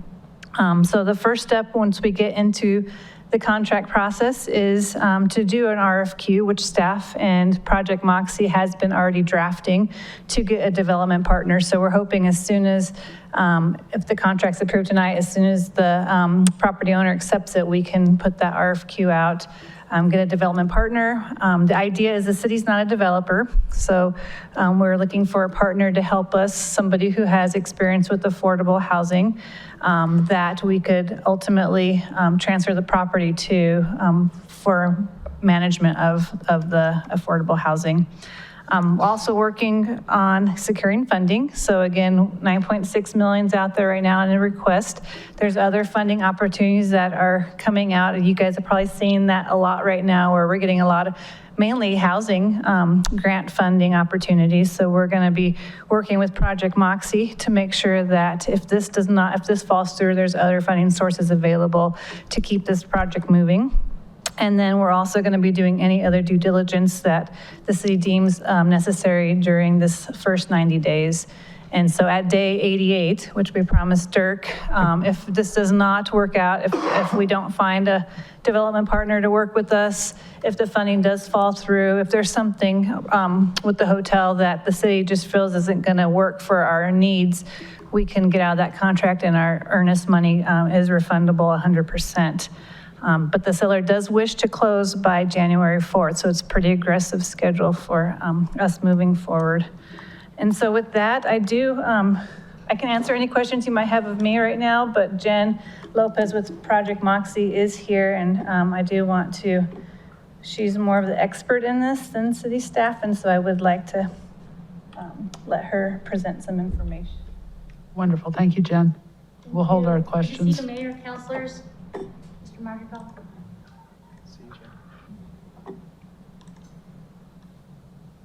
All right. Thanks, Nicole. It's great to be with you all this evening. I always think it's important when we talk about affordable housing or housing in general, real estate development, that we give you really good context of roles, risk, responsibility, and where we might end up. And, this is a fairly new innovation in the affordable housing field, so I'll be real honest that when you talk about the innovation work that the city's doing, this is top of the list in terms of innovation for local government. So Nicole talked about what the decision items are that we're presenting. I want to talk a little bit about introduction to motel conversions, what I'm seeing in other communities, and also kind of the history of this property in particular.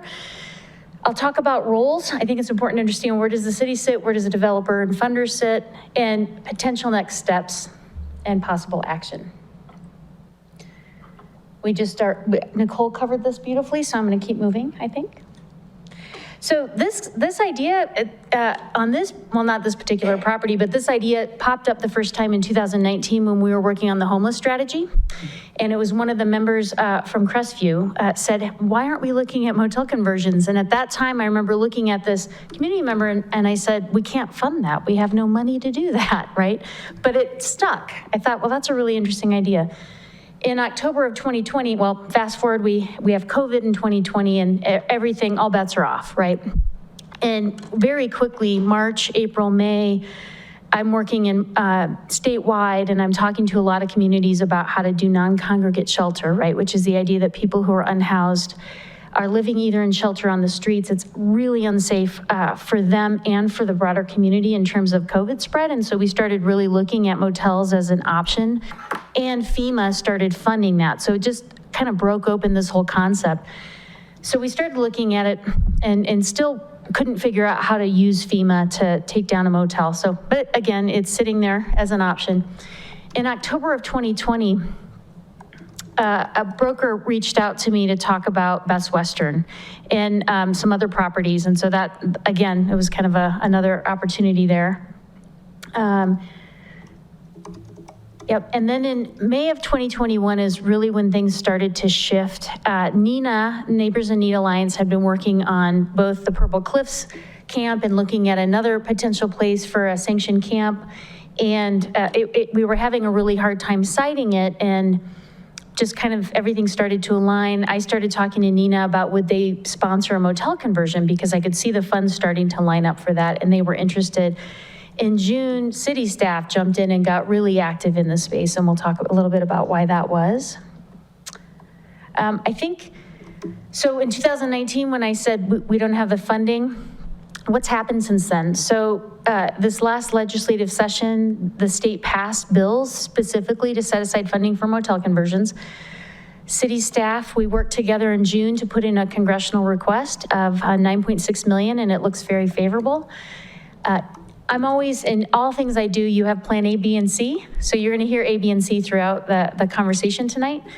If we do not get the appropriation, DOH announced in early August, 30 million for conversions as a specific set aside, but we are expecting 550 million for housing in the next 18 months. So even if they go through this 30 million, which I suspect they will, there's other funds available. And then another thing that happened this spring is I am doing a ton of work in Santa Fe, and I'll talk about the conversion I'm working on down there. But one conversion I saw that really inspired me is called the Stagecoach Inn. And it's on Cerrillos. You'll see some pictures in my slideshow, but it's where you can actually, I'll go into the details, but it's a gorgeous property that's permanent affordable housing. That was another model I wasn't aware of. Thank you, Councilor Noseworthy, for the photos. So I'm using a lot of actual photos of conversions tonight. This is the Days Inn North. What is it called now? I forget. Animas Cliffs condominiums, they're 600 square feet units that were converted. Each has a washer, dryer, all amenities, one bedroom. Thank you for sharing that. And also I want to make the comment, when I was running the Homes Fund, we have mortgage assistance in these units. These are really great units. So I just want to set the stage around the concept for motel conversions. Again, we've been doing this for decades, right? And we used to do them very informally as single room occupancy, right? SROs. And then COVID-19 happened, right? And as I described, we went to this non-congregate shelter model, and then ARPA funding started to flow in such a massive amount that it made conversion seem much more feasible. All the sources I'm talking about are coming through the state agency, and then you also have funds at the local government level that are being used for these. A little bit about the non-congregate shelter model. I think my understanding is there is interest in multiple uses for this property, so I'm going to talk about multiple ways you might use it and how we're going to make that decision as a community. So the non-congregate shelter model is where community acquires the property and minimal rehab is completed, but there's no debt. So you get a grant, you buy it, it's 100% grant funded because you don't have rent. The challenge with non-congregate models is how do you operate them? It's very, very expensive. However, it does make a whole lot of sense so I just had this conversation this morning in Santa Fe, where there's multiple, either there's outreach workers, and so we have unsanctioned camps, and we have a couple of shelters that are struggling. We could put them all together, right, and put it in a new site. You use existing budgets for operations and you can get there. It does require that you have a service provider willing to step in and operate that, which is not always true in every community I'm working in. Again, it works best if you have a strong service provider and ongoing operating funds. What I'm seeing, so a lot of communities are using, ARPA funds to help with services now, but contemplating using some kind of local revenue source in the future to cover those costs. Again, there's a significant need for shelter, so in communities where there is a gap for shelter services, this makes sense, or again, if you can consolidate. Converting into permanent housing, this usually requires a specific layout, larger rooms, maybe more space. So the project I'm thinking of on this is the Santa Fe Suites that was converted in December of this year. It's a gorgeous property. It's like 123 studios, so that was a natural conversion there. It really works best in tight markets, so you don't do conversions, where the markets are soft. Like, I'm not sure I would do this in the Eastern Plains of Colorado.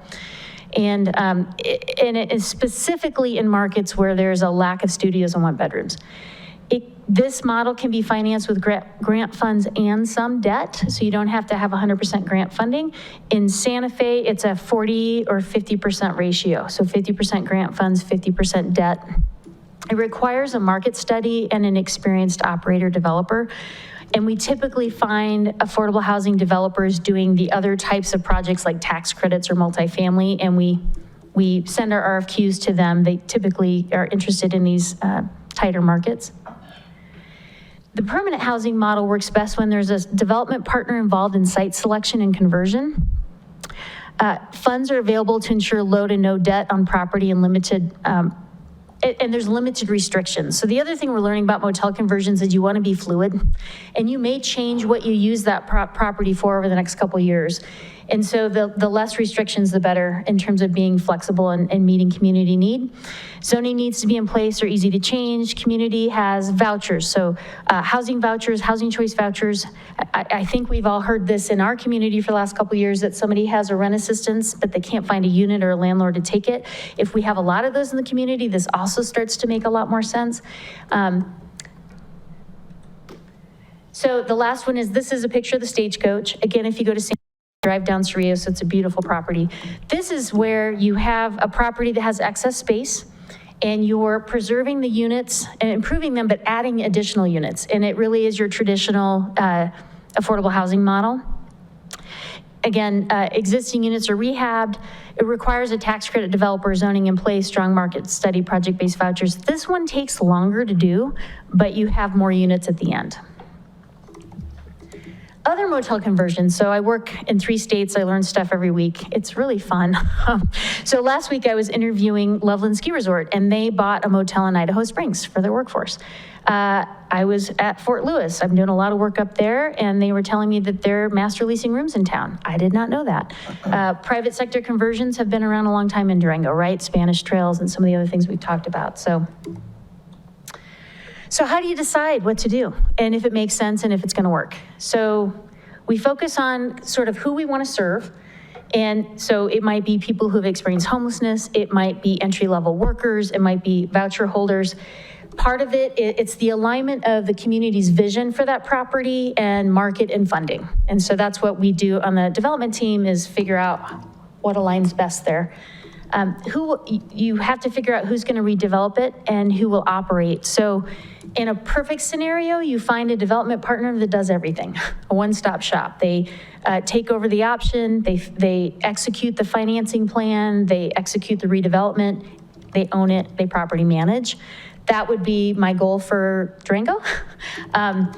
The only reason we may not get there is if we decide to do something that's a little trickier, maybe a little more creative. We may then have to find a developer and an operator. They might be 2 entities. And then we always want to make sure we're selecting the right property. So not every property is going to work for this. I will say, when I saw the Best Western, I was like, wow, this seems like a really great property. I've actually driven a few other communities around in Durango and shown them these properties, and they agree it's an interesting property. What role, or how do local governments get involved in this? And why would Durango be doing this tonight, right? So here's what we're finding, again, in the areas that I'm working. So the way the city can support this is one of these ways, or others, but the main ones are by committing pre-development, acquisition, or operating resources. Governments have several ways to sponsor. That's what I think your role is tonight, is to sponsor it. So again, not directly develop, but make this opportunity possible in the community. You could acquire, or other communities have acquired a property outright and then RFP'd for a development partner. This is easiest or best done if you have 100% grant funding, right? So in Santa Fe County, the county had $2 million, acquired a motel. They were able to sit on it comfortably until they figured out the partnership. You can RFP for a development partner first and then provide pre-development funding to develop and assign an option. This is more common when grant funding is not in place. I'm working on a second project in Santa Fe, and I'll talk more about that, but that's what we're doing there. And then you can hire a development consultant to develop the model, manage the project process. Works best when you have the initial thought, like, we want to do this, we really want guidance the whole way through. Here's some frequently asked questions that we've gotten through the process here and other places. Why would the city consider getting involved in motel conversions? The answer, in hot markets, these sites go quickly. Many either hotels are scraped, that should be scraped, sorry, for high-end condos, et cetera. In this scenario, I think if it didn't move forward, it would stay as a motel. If the city does the option, the city controls the fate. So we don't, in housing, in Colorado at least, have a really good mechanism to compete with market. So oftentimes developers, nonprofits, for-profits, we just don't have the mechanism to get in there. So this is a unique opportunity for local government to use resources to tie something up.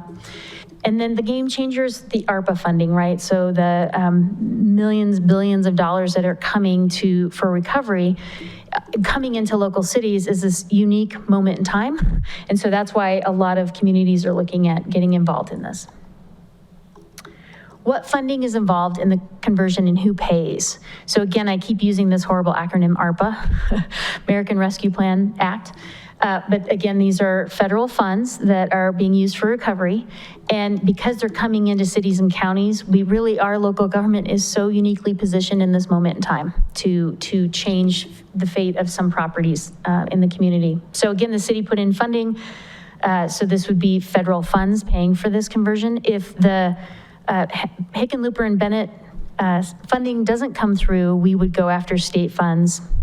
Again, all of these, well, state funds is a slightly different source, so state or federal funds, but the punchline here is the local community pays very little or nothing for these conversions to happen.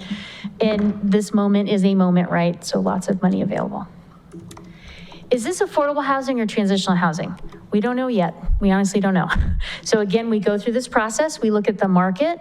We look at capacity and interest of the development partner, available resources, layout of the site, community input, conversion costs, operating subsidies, services, capacity. So we have a checklist. And 90 days moves very fast, and that's why we create a team to do this very quickly. I have Cynthia Roebuck in the audience who's helping with a lot of the land use pieces. We've got a media marketing comms person on our team that will help with outreach and engagement, because we want to be really clear with community what we're up to. So we're ready to move fast. A few examples. So City of Santa Fe, again, they brought in a developer first, and then the city, and this was actually the mayor was driving this process, and they brought in a group from New York, and they used COVID funds to pay for the Santa Fe suites.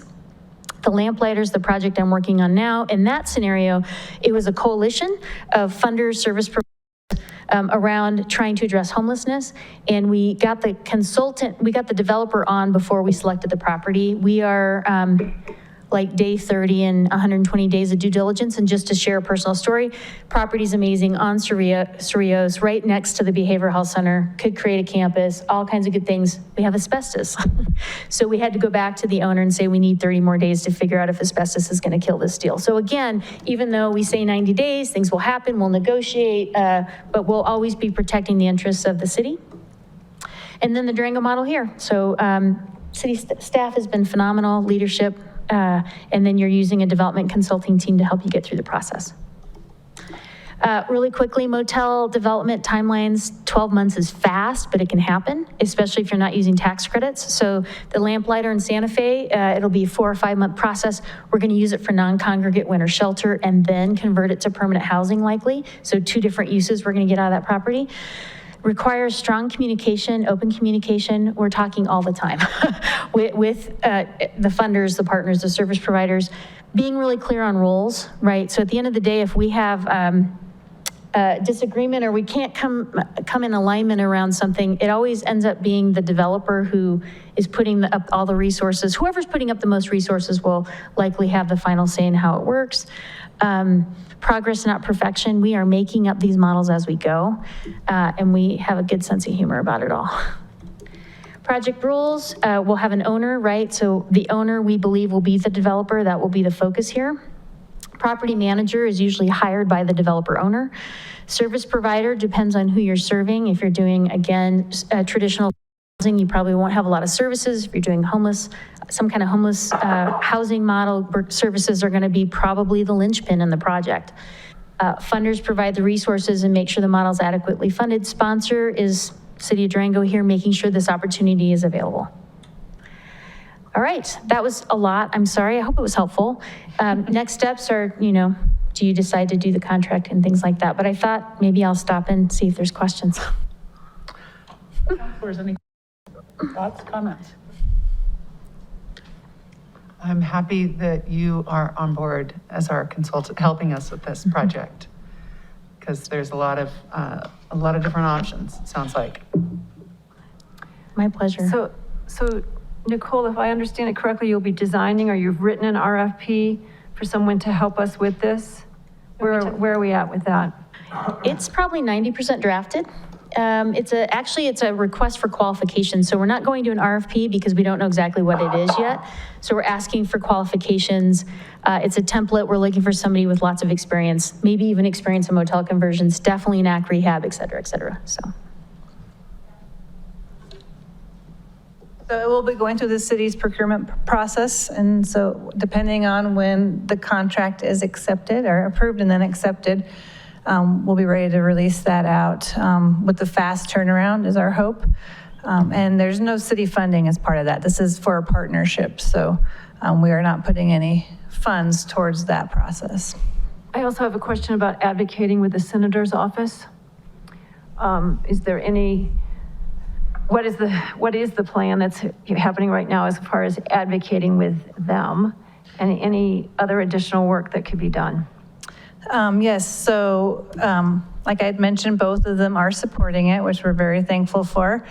We've been in touch with their local representatives, and if the council does approve the contract and it gets accepted, we will be letting them know that we actually have a property, because at the time that we applied, we didn't have a property, so it was a general request for hotel conversion. And talking with them, having a piece of property, I think will that be that much more helpful in pushing that along, so we'll make sure we communicate that with them once we know how this is playing out. Thank you. The RFQ is to develop and operate, is that correct, or? Mm-hmm. Yes, and help with the due diligence process as well. It's interesting to me because we haven't discussed the large piece of the large parcel of property or the additional space around the motel. So I think that we have some additional opportunities here besides just this one direction that we're going. And I wanted to make sure that in the conversations we have in the future, that we also include those as viable options, because I think those will have some impact on possibly what happens with the hotel rooms themselves and what direction we go. And when getting a development partner in place will help us with that conversation. But I will say it's a very high priority for staff to talk about those pieces of property. So we will not forget about that piece, but getting that partner in place will help direct that conversation. Thank you. Was there more presentation material on this topic, or was this? I think there is one or two more slides because I forgot. Yeah, and then I can wrap it up with just the resolutions and walk through. Before, I'll have questions before you come to that. Just a couple more things. Thank you. I want to share a few lessons from Santa Fe. Again, Santa Fe Suites is a beautiful property, but there were some hiccups, so we're learning from that. The lead development partner has to be solid and everything's formalized. No brainer, but really, development agreements, things like that. Property management is key, or a strong service provider, so two other partners that we want to solve for. We're always looking for sustainability for a minimum of 20 years when we're looking at the whole model. In order to move quickly, you got to create capacity quickly. So a little bit about what the consulting team will do. We'll help manage due diligence. We'll help find the development partner, owner, operator. We'll help the community decide on what's most feasible what's the most feasible model. And when we come back and talk with you all, we'll explain why, right? So that if we say, this model is least feasible unless you want to, ... So we'll make sure that you know what those options are that you can play with. Again, we'll be here to update you when needed and whenever you would like us to be here. Assisting with project messaging and community engagement. Again, this is a huge thing in our space, and we're getting better at it every project and want to offer those services. And then identifying the funding, which is really fun right now. So we're always managing to the city's risk. So the city's main risk is related to time, money spent on consultants, and there's some reputational risk, but I think it's very small.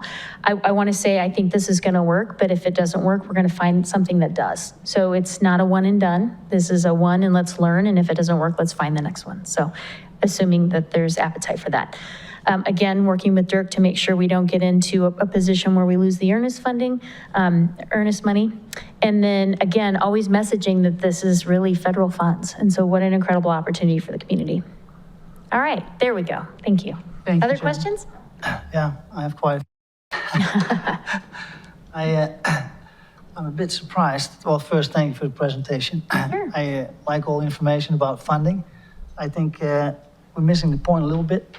We didn't talk about the property too much, so let's start.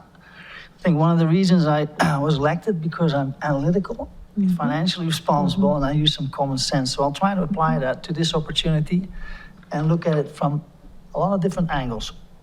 So first of all, let's start about this property. I'll make it very short answers for you. That way I can move forward through this whole list. It's a 71-unit hotel. Yes. I mean, it's a nice property. I drove past that the other day. It has a swimming pool. Yes. It has 56 acres of land and a restaurant.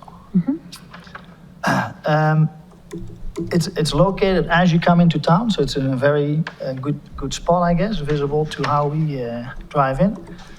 Cost $7 million. Do you know about the cost for the restaurant part? There was a discussion at a certain point about splitting that up. It was, so I might tag team this with Nicole, but when we were just looking at the property itself, when Nina was looking at it before it came to the city, we had gotten a broker's opinion on some of this. The truth of it, in my mind, and what we heard from the brokers, it's pretty hard to assess the value of that property when you're converting, right? So the way it's appraised now is as an operating motel, which is going to be a higher use than housing units. So offering full price allows you to lock in. You may find out if there's asbestos, if you can't build, if you can't park, if you can't use the restaurant, we can go back and say $6.5 million is all we can do. So, right, just like any real estate negotiation. So if I say $1 million for the restaurant, is that fair? I have no idea. But if you can find out, I would be open to that information. Do you want to jump in? And just as part of the due diligence, we are going to get an appraisal. So that will be part of that process. Okay.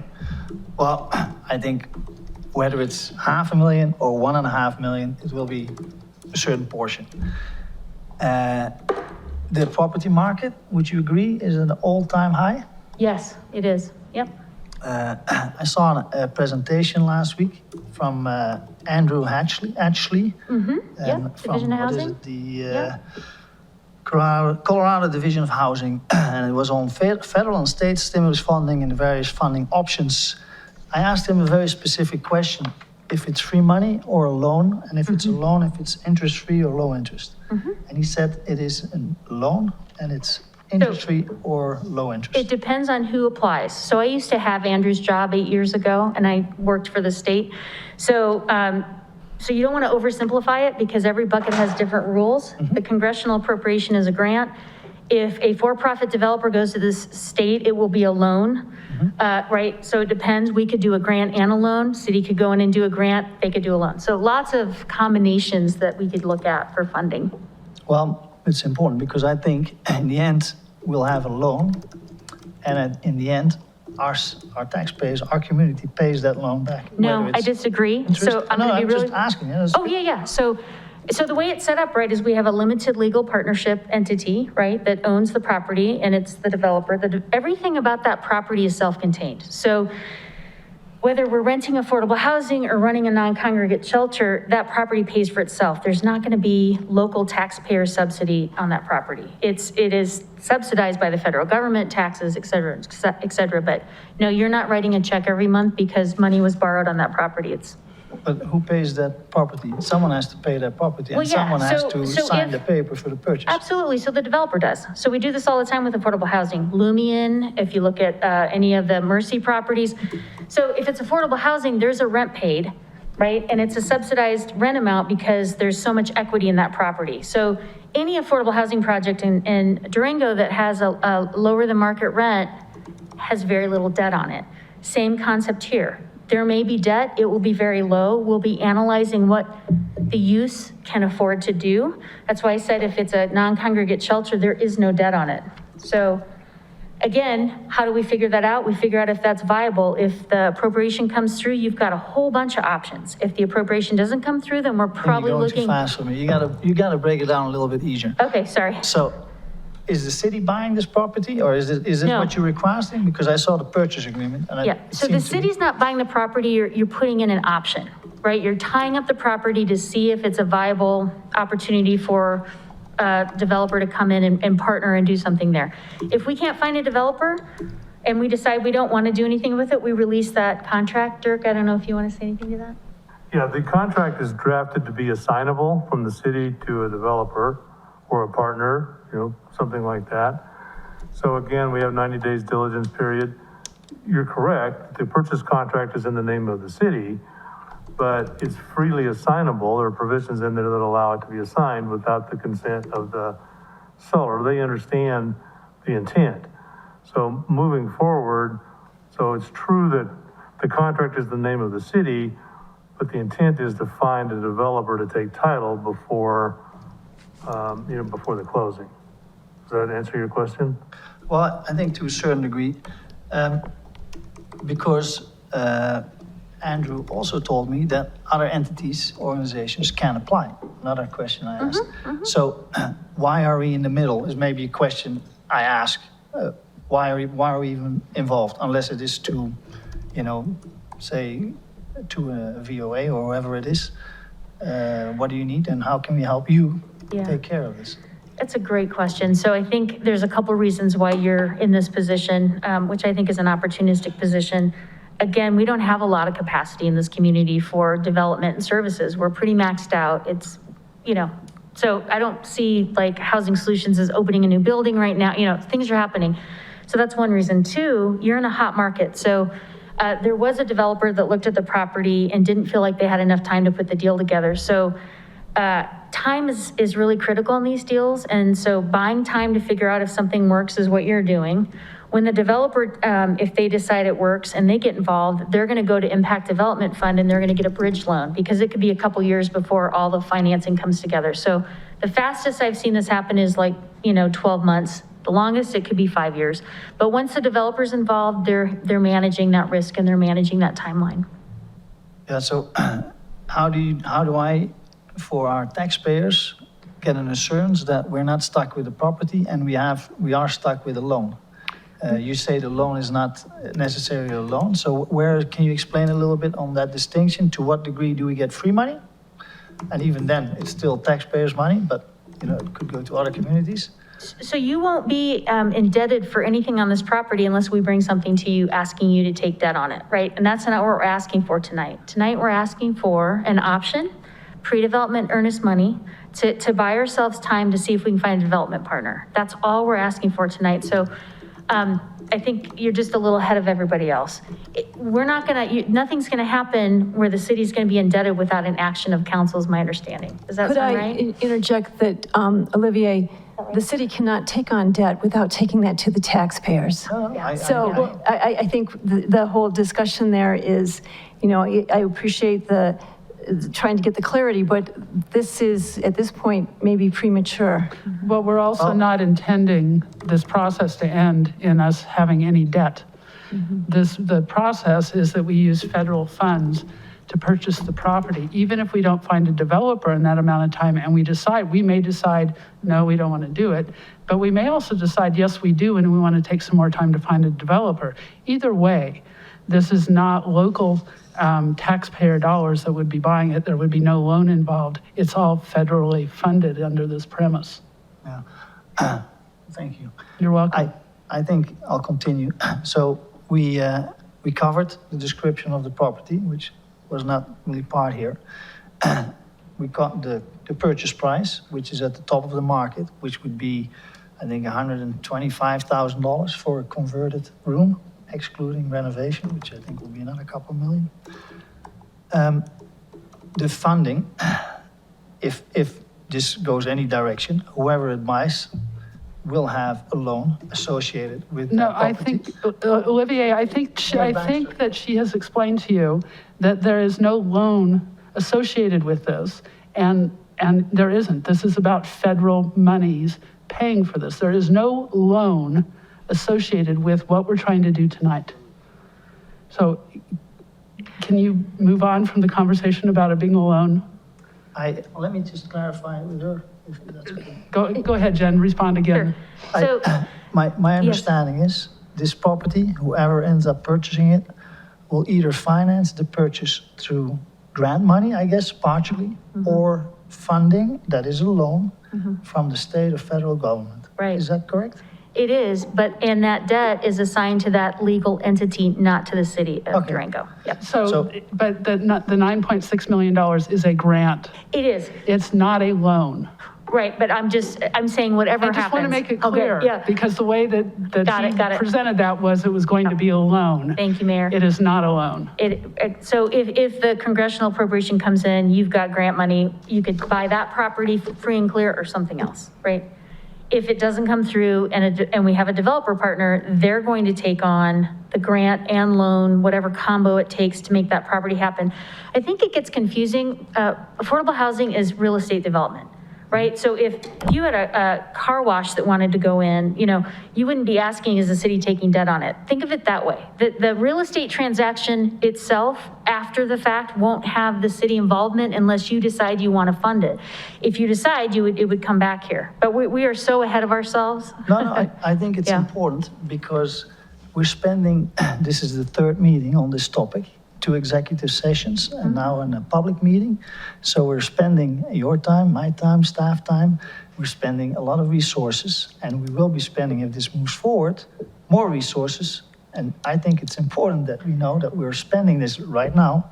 And even though, let's say, in your example, we get a grant and we buy this property, and 2 years later, we just sell it, we would have received for free $7 million, assuming the market stays the same. Yes. So I'm just saying, if this is the approach you're thinking, this is not the way I work in life. But it's okay. I just wanted to point that out because it's either a grant or a loan, whatever it is money from someone which is a taxpayer. Nothing is for free in this world. Now, when we look at this specific project, so purchase price elevated, funding, grant, and anybody can apply for it, apparently, so, or some of the funding. Let's move on to the actual use of this property. Yeah, so we have a swimming pool, we have a hotel, 71 units, we have a restaurant, and we have a big hill. I see affordable housing, I see transitional, so affordable housing would be low income, workforce housing, I assume. Transitional housing is mentioned, which I assume is the homeless, going from primitive camp to transitional and then back into something more sustainable. Was there ever any use for the land behind? We don't know yet. We have no idea. So I'm going to take you back to the due diligence slide. And I know you want a lot of answers. I can't give them to you tonight. No, I can it's give them okay. to you in 60 days, but let's just look at this. So this is what we look at. We look at market, we look at capacity, we look at interested development partner, we look at resources, layout, right? So I can't give you an answer of what it's going to be used for tonight. Okay, so we're looking at spending $7 million, however fund, for a property that looks nice, and we have no idea on what to use it for, but we are assuming it would be affordable housing, transitional housing, and I know that the land behind it was discussed for primitive camp instead of Purple Cliffs.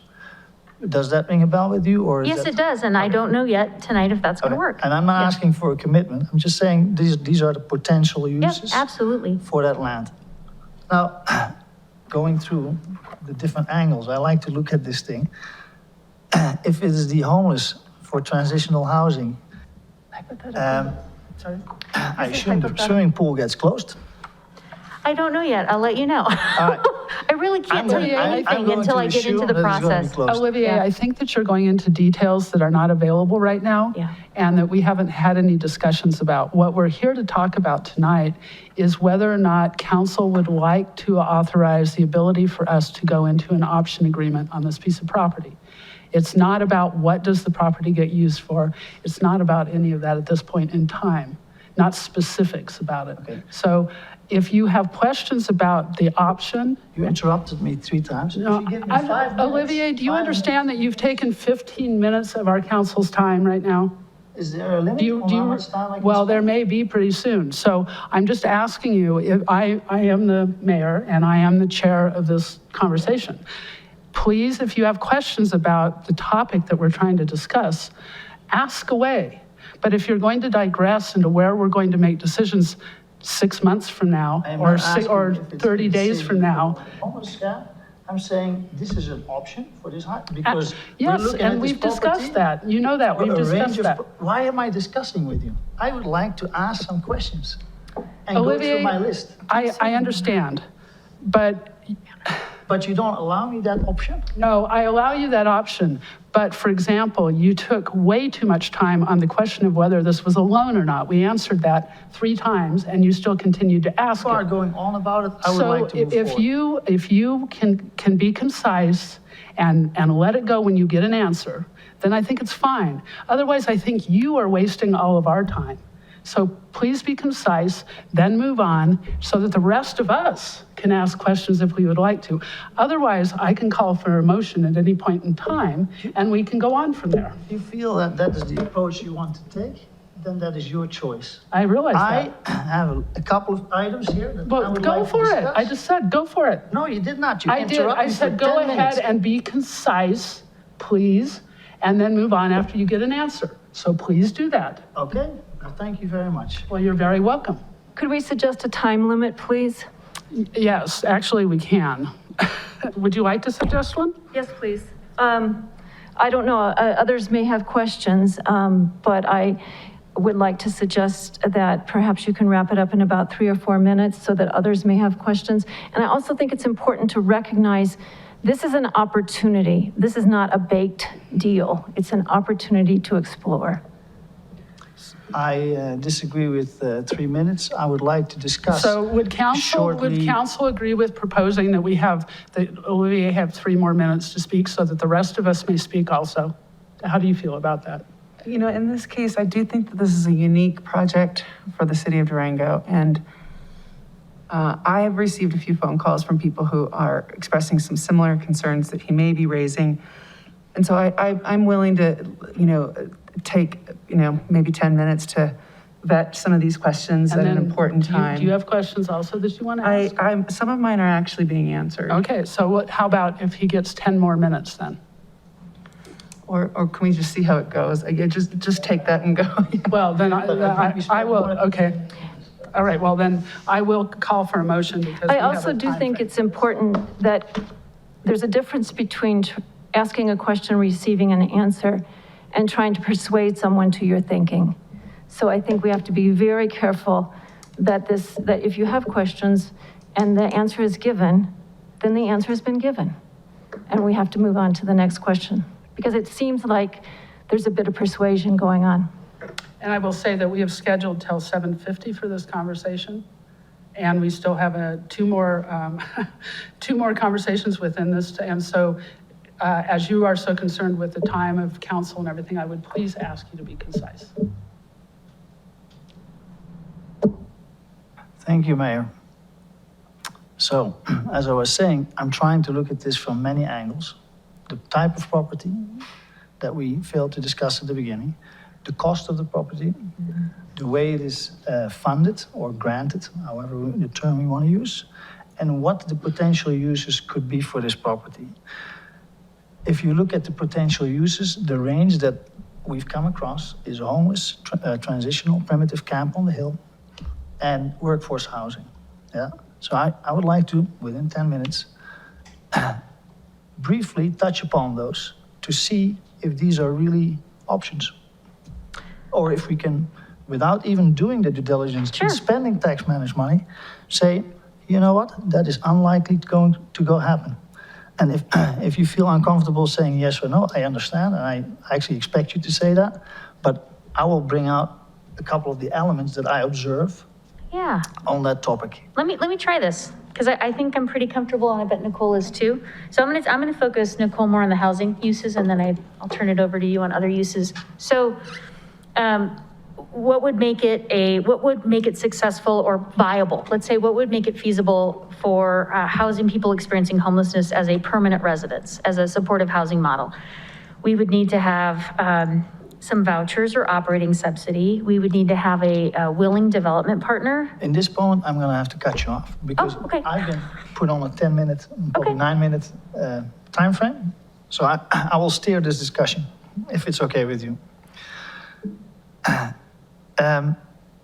If this for, which one is this? Okay, for transitional housing. It takes a renovation of the hotel, probably $2 million. So that would bring it to 9. You are very familiar with the fact that there were 5 studies done for homeless sites, transitional housing included, and Hilltop House was ranked in the top, and it was actually designed for transitional housing.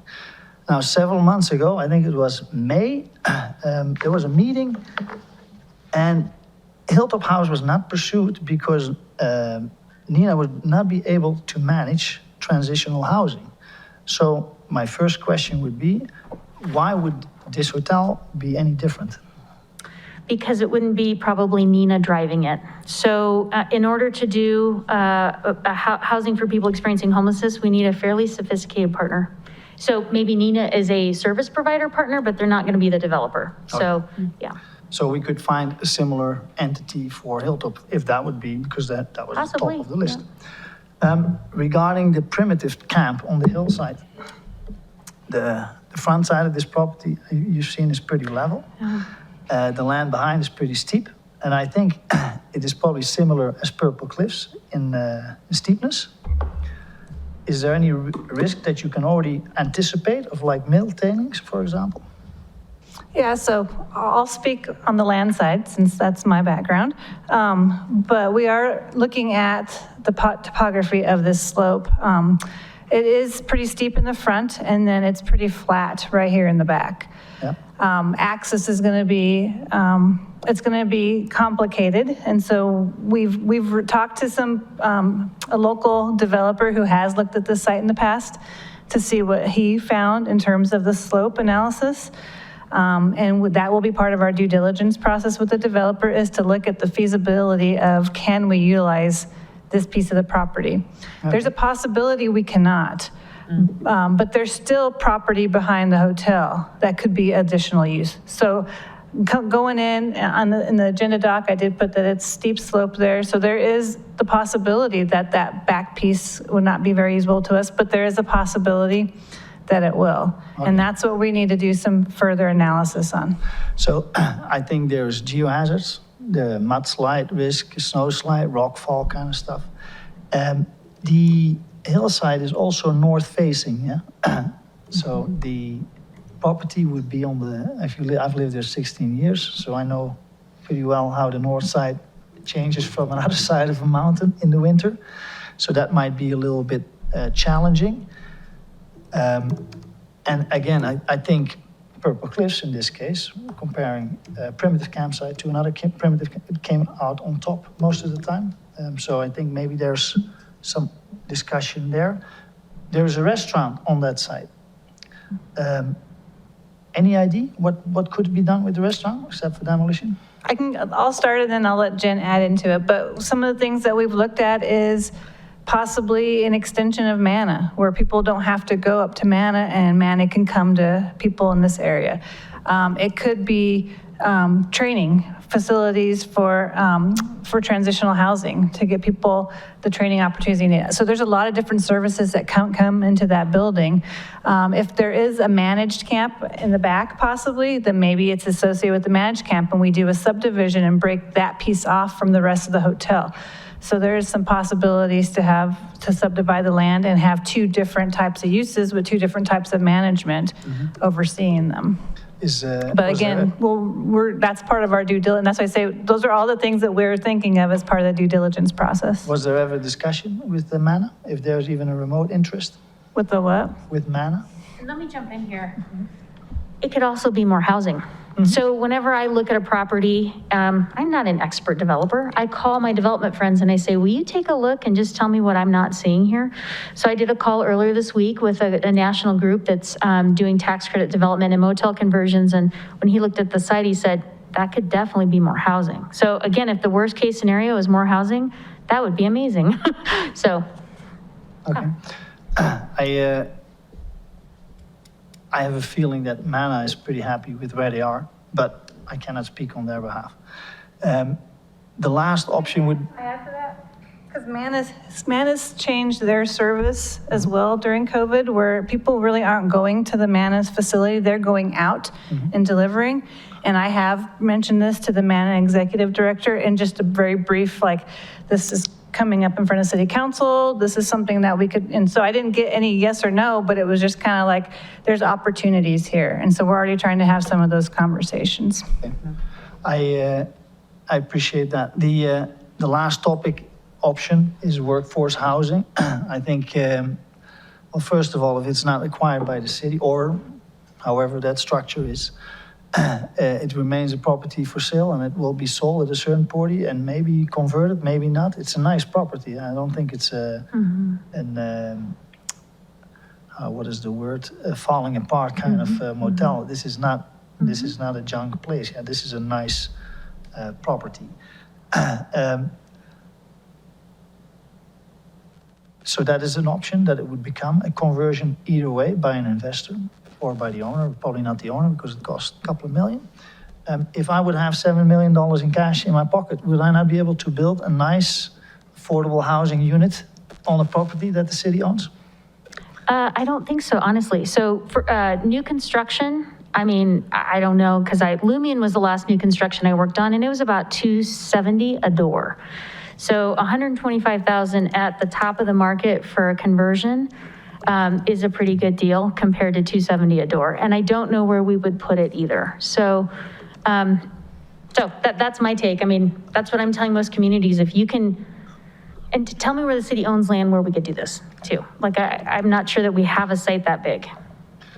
That would be an answer for Jose, I think, but the city has land So, within sir, city limits. I can actually, I used to run the RHA. I can tell you most of the sites the city owns. So we built a Sparrow on the best site that the city owned. We looked at the site across from the library, too small at that time, could come back. I think you'll have NIMBY.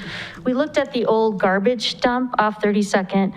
We looked at, so we've looked at a lot of city properties. And so again, that's why I think we see this as an opportunity, because I don't know where else we're gonna build.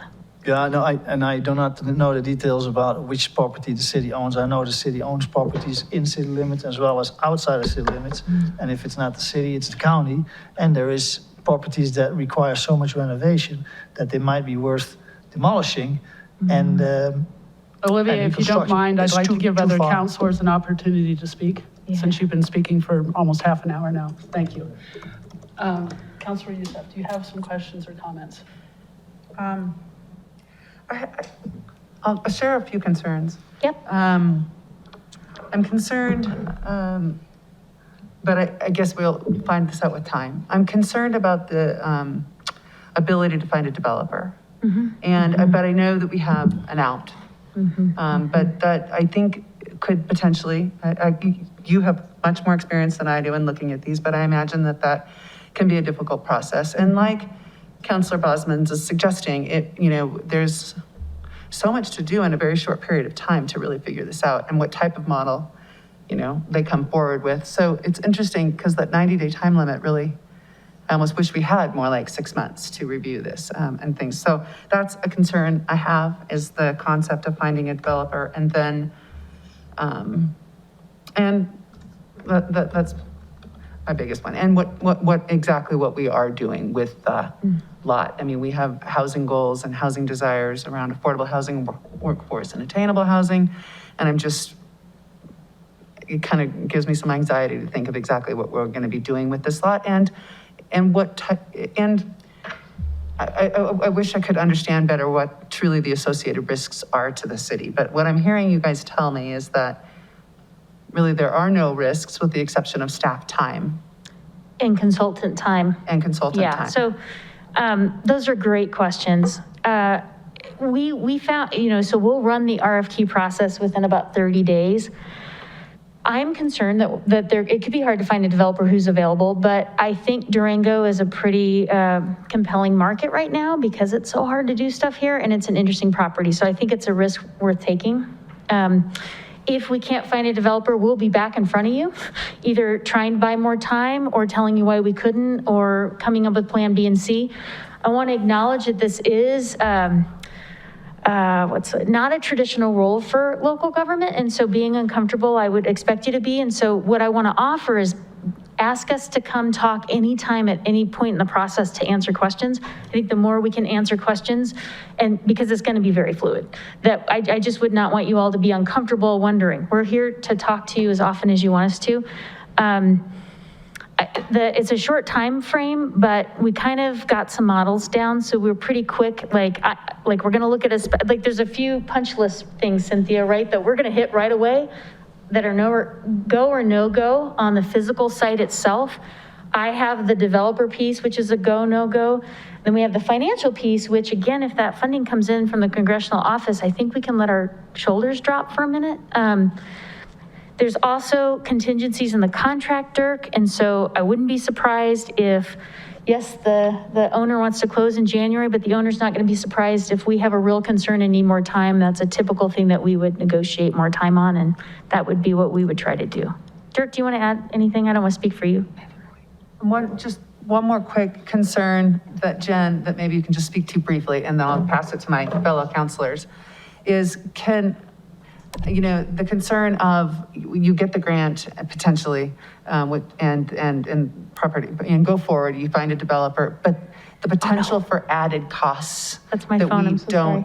That's a concern. I'm just going to step in. I'm Cynthia Roebuck, and I'm working with Project Moxie also. Just to kind of answer, developers do this kind of thing all the time. What we're doing, and the only reason we're doing it is because the city has the ability to bring in potential funds.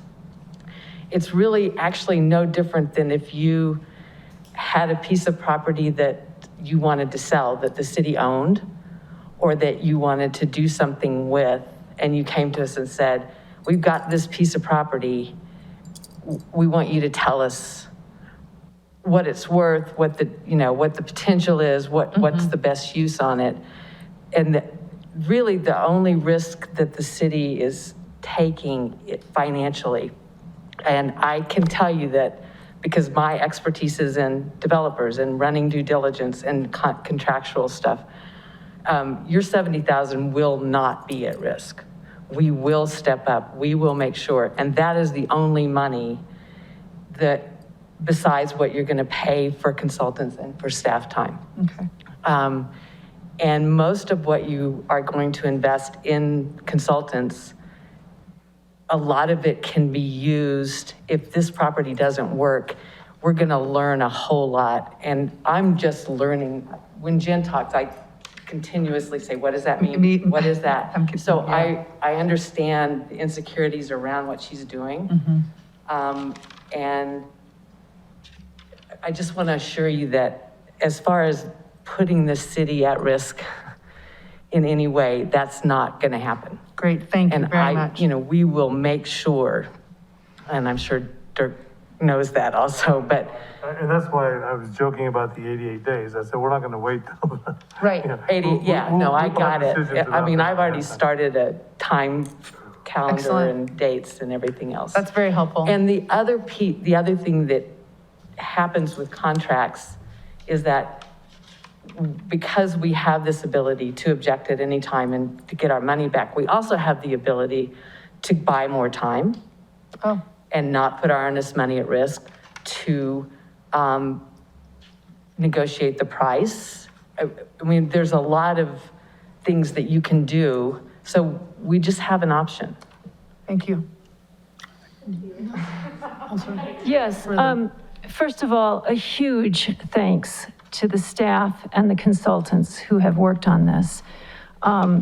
You inspire confidence in me that you've thought of everything. And I'd like to share with you that Dr. Martin Luther King Jr. said, faith is taking the first step, even when you don't see the whole staircase. And I have faith, and I'm willing to take that first step. This is a modest contract that gives us the ability to lock in a rare opportunity, and I feel like we would be remiss in not going forward. Councilor Buell, do you have a comment? Yeah, thank you again for your time and the presentation. I feel like we have a commitment to enhance the multi-generational community workforce here. We have a commitment to attainable and affordable housing. We have a commitment to figure out our homeless and unhoused population. We have a commitment to all of these things. We're not saying like what this is going to solve yet. That's like TBD. And so I think a lot of this conversation, unfortunately, is going to have to happen again in the future, which is, and at that point in time will be necessary and great. So I look forward to the opportunity to, with little risk and hopefully a lot of reward for our community. And I agree with both Councilor Buell and Councilor Noseworthy. I think this is a rare opportunity. And we have some challenges that we've been trying to work on for over 10 years. The homeless situation is part of it. And I think that there's a possibility that this might help us with some of that. I think that the idea of transitional housing is a fabulous one. It also, a population that is in the lower income brackets usually uses our social services. That's essentially right across the street. It's walkable into town. It doesn't have direct housing neighbors like some of the other properties we've looked at. So I think there's some real benefits to this. The fact that the federal government is using taxpayer dollars to support housing is phenomenal. I applaud that, and I think we should be a part of that rather than having that money go somewhere else and be used for some other community for the same purpose. I think that your ideas and your thoughts and the presentation are very good, and I'm really looking forward to the conversation about highest and best use. How do we make it work? What do we do here? Because I see only an upside to pursuing this and to working on it. So I want to say thank you very much. Do we have a motion? Yes, I move wrap it up real quick. Just a couple things I wanted to add before the motion. I'll make it really quick, I promise.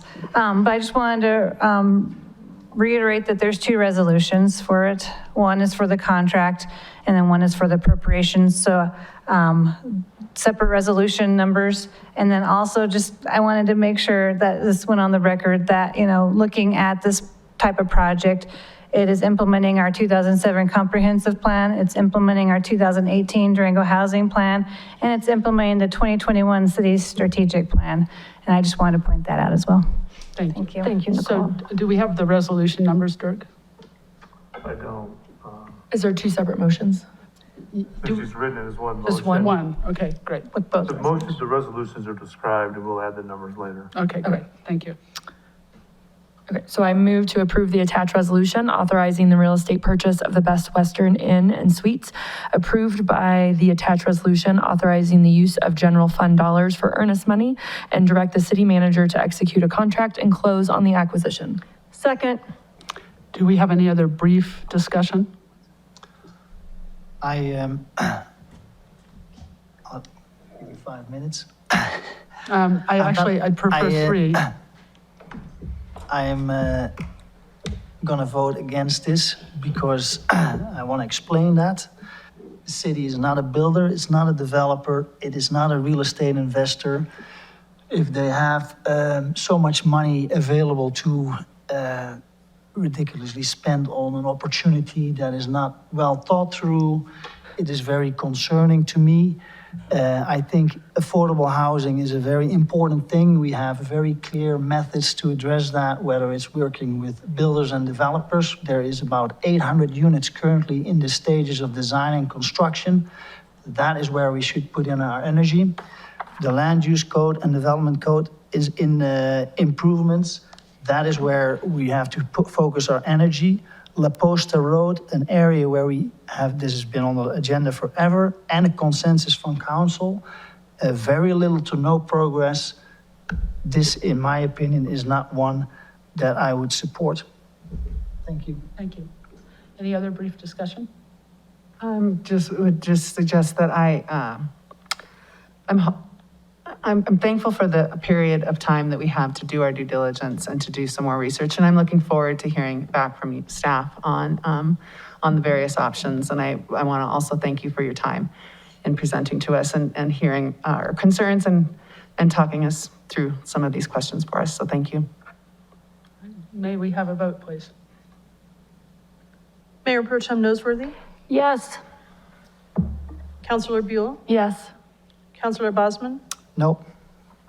Councilor Youssef, Yes. and Mayor Baxter.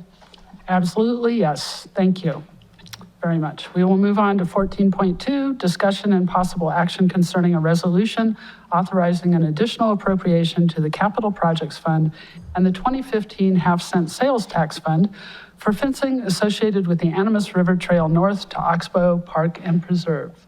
Nicole, are you also presenting this one? I will be presenting this one. Kevin wonderful, is Jose. actually out of the office today on travel, so I will take this one if that is okay with the mayor and That's council. wonderful.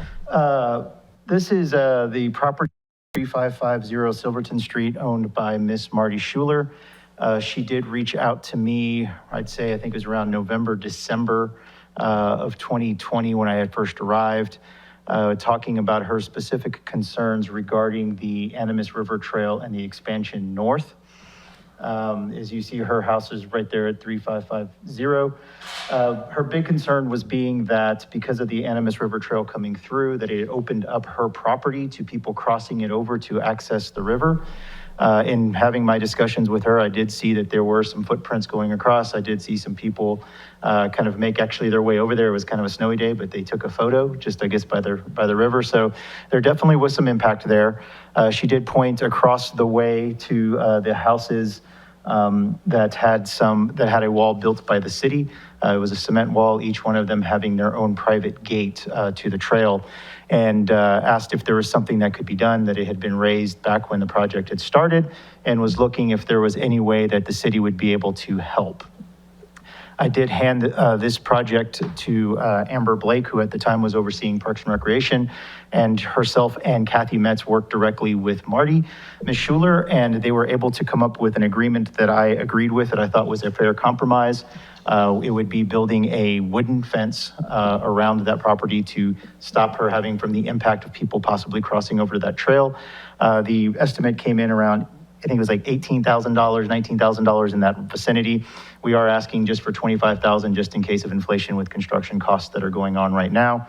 We are recommending that it goes through the Open Space Parks and Trails Fund, the 2015 sales tax, since that was actually what funded this project, and this would be kind of the conclusion of that project and bring an end to a ongoing concern that had seemed to have stemmed from around 2018, looking back at it. We did take it to the Parks and Recreation Advisory Board. They did recommend against it. However, during that time, we were just actually caught in a vacuum where Amber and Kathy both had transitioned out of the organization, so the information that they had was not what I would consider complete. I did send them a memo to the Parks and Recreation Advisory Board, which also was sent to the council, that explained more of the background that they did not have. Kevin Hall was at that meeting and did state that a couple of the board members said this does bring back information that we didn't have. While they didn't have it to change their recommendation, they could understand that circumstances have changed with regards to the information that they have. I know Councilor Bosman, you are a liaison to that board, so if there's anything else you would like to add, or if I didn't accurately portray that, please let me know. We did have one modification that needs to be made on the recommendation if this is going to be approved by the city council. We did kind of have old habits hard to break. We used a capital improvements fund, which we actually don't have anymore. We have actually specific funds dedicated to our capital improvements program. So we would need to amend the resolution for the appropriation of $25,000 to the Open Space Parks and Trails Fund, and also make two modifications in the resolution in section 1. Again, changing it to Open Space Parks and Trails Fund, in section 2 doing the same, but also changing the first two numbers of the account number to 48. I do have a copy of this if anybody would like to move to make that motion, if that's where you choose, that I can hand to you, and I will stand or sit for any questions. We could just make the motion with the adjustments of you, as you've indicated, yes. Are there any discussions or questions or comments by council? Yeah, maybe an addition to the multimodal meeting. I think the added information was not going to make a big difference on the recommendation, is my opinion. I can't speak officially on that topic, but it seemed to be. And the second thing that needs probably clarification is there is a reference made to the fencing on other properties. And I just want to make clear that if I'm mistaken, please correct me, but the other properties that were fenced are located against the trail. And this property is the trail, then the railroad, and then the property. So that is, I think, a relatively important distinction. I also think it's important to recognize that I don't believe the city in the past, in this case, necessarily followed a best practice in discussion with the homeowners that were directly adjacent. Rather than pursuing a right-of-way to construct and get a value for that, it was a discussion, an easement, excuse me, rather than pursuing an easement for the construction and having a dollar value placed on that, it was a discussion of a deal between you give us access and we'll provide this fencing to you. And we have no certainty that the city came out ahead in that process. It could have ended up paying more for that fencing. So I think going forward, in the case of that, we have to be very clear that we're following the appropriate fiscal policies. And I appreciate the city manager pointing that out, that it wasn't necessarily followed. I'd also like to add that I have, when I've been kayaking, on that section of the river, I have seen folks down on property that I do believe is this constituent's property. And I think it's, I've also heard of people showing up on the property in the backyard when, you know, she has a child at home. And so I think it's really important that we address this because there is increased use here and there are people trespassing on this property. I agree with the easement conversation in future, that should be the route we took, but it wasn't. My kiddo and I went for a run there the other day, and there was like 4 separate parties that walked through her property in the short time I was there. So I can see, and I think it's an act of goodwill and faith to kind of go back, to like say, we do what we say we're gonna do. And I think in the end, that's why I support this. Do you have any comments? Yeah, thank you. I'm just thankful for staff's work and focus on this, and I'm anxious for a resolution and a moving on from the quite a few trials and tribulations that we've had with Animas River Trail North. So I look forward to kind of moving forward on new projects and putting this one and concluding in a good way as well. So thank you for that. Thank you. And I would agree with all 3 of your suggestions. Additionally, I think it's great that staff over time this was a pretty complex project, and it affected a lot of different homeowners, and the effect on them wasn't always apparent. As in this case, I think that the attractive nuisance of the river trail, if you will, created more access to Ms. Schuler's property as well as others. And I think that we've worked on trees, we've worked on other things up and along the North Arch so that our neighborhood people feel listened to and cared about. And we don't just let the impacts willy-nilly affect them without doing what we said we were going to do and doing the right thing. So I applaud staff for making these things work out also. Thank you. Do we have a motion? Do you have that motion? Sure. Hang on. Okay. I move to approve the attached resolution authorizing an additional appropriation of $25,000 to the Capital Projects Fund. As amended by? As amended. Yes, thank you. By Jose Madrigal, City Manager. City Manager, sorry. And to the 2015 half-cent tax fund for completion of the Schuler fencing project, and direct the city manager to complete the project as proposed with his changes. Perfect. Second. Any other discussion? All right, may we have a vote, please, Faye? Mayor Pro Tem Nosworthy, Absolutely, yes. Councilor Buell, Yes. Councilor Bosman, Yes. Councilor Youssef, Yes. and Mayor Baxter. Emphatically, yes. 14.3, city update. Thank you, everyone. Yes, Mayor and Council, I do have one just short update. I just want to make sure that anyone who's streaming in or listening, that we did receive substantial emails and comments about the large cottonwood tree at 32nd Street for part of the Animas River Trail underpass on that. And I just want to make sure everybody knows I've been responding to every email that I've gotten, but also that we have placed a stop on taking that tree down, and staff, our new Parks and Recreation Director, Terry Nykum, is meeting with staff and taking a look at what are all the possibilities that we can do to see if we can continue to keep that tree there. We are definitely understanding and hearing the comments that we're receiving, and we'll do everything possible that we can to do so. We're looking that we'll probably have some options and a path forward by midweek next week. And so while I say that, just want to make sure it's clear that the contractor does not have, we have put stop on it. So even though if it's going to take us next week, it does not matter. There will not be the taking down of that tree. And we will have appropriate time to look at another path forward and make sure that we communicate what that path is to the residents. And so I do want to appreciate many of the emails that we have. While they were very concerned, they're very respectful. And we're very happy to be able to pivot so quickly and show that flexibility in response to the citizens' comments. And that is my update for tonight. Excellent. Well, thank you once again for staff for listening to residents and taking a second look at something. Appreciate it. Could I add something to the city manager's comments? I mentioned it earlier, but I think going forward, when we have these kind of capital improvement projects, we really need, part of it is to say, this is what it will require. It may mean that you take down these trees, and does the community really want that? Do you really want this project with this potential cost? I think that we were maybe, we could, by putting that as a component in the checklist, right, then there's no surprises to people, and they know what they're signing up for. Any other comments or questions about the cottonwood? Anything else, Mr. Madrigal? No, ma'am. Thank you. Okay. So now we're on to council reports and actions. Is there anyone who would like to speak to their liaison positions as are delineated here, or any others that aren't on here? And then we'll speak about reports and actions.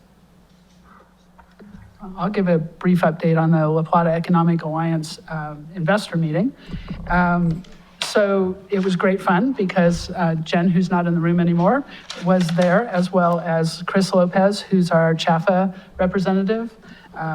And the major conversations that were had by all was about housing and the need for housing, how it might be funded, how we might achieve it, and working together, collaborating to make it happen will be probably key to the situation. That was one of the biggest conversations. And then Tony, as I mentioned earlier, Vicari from the airport, gave a wonderful presentation about how the airport's doing and how busy we are and everything else around airport. So that was great.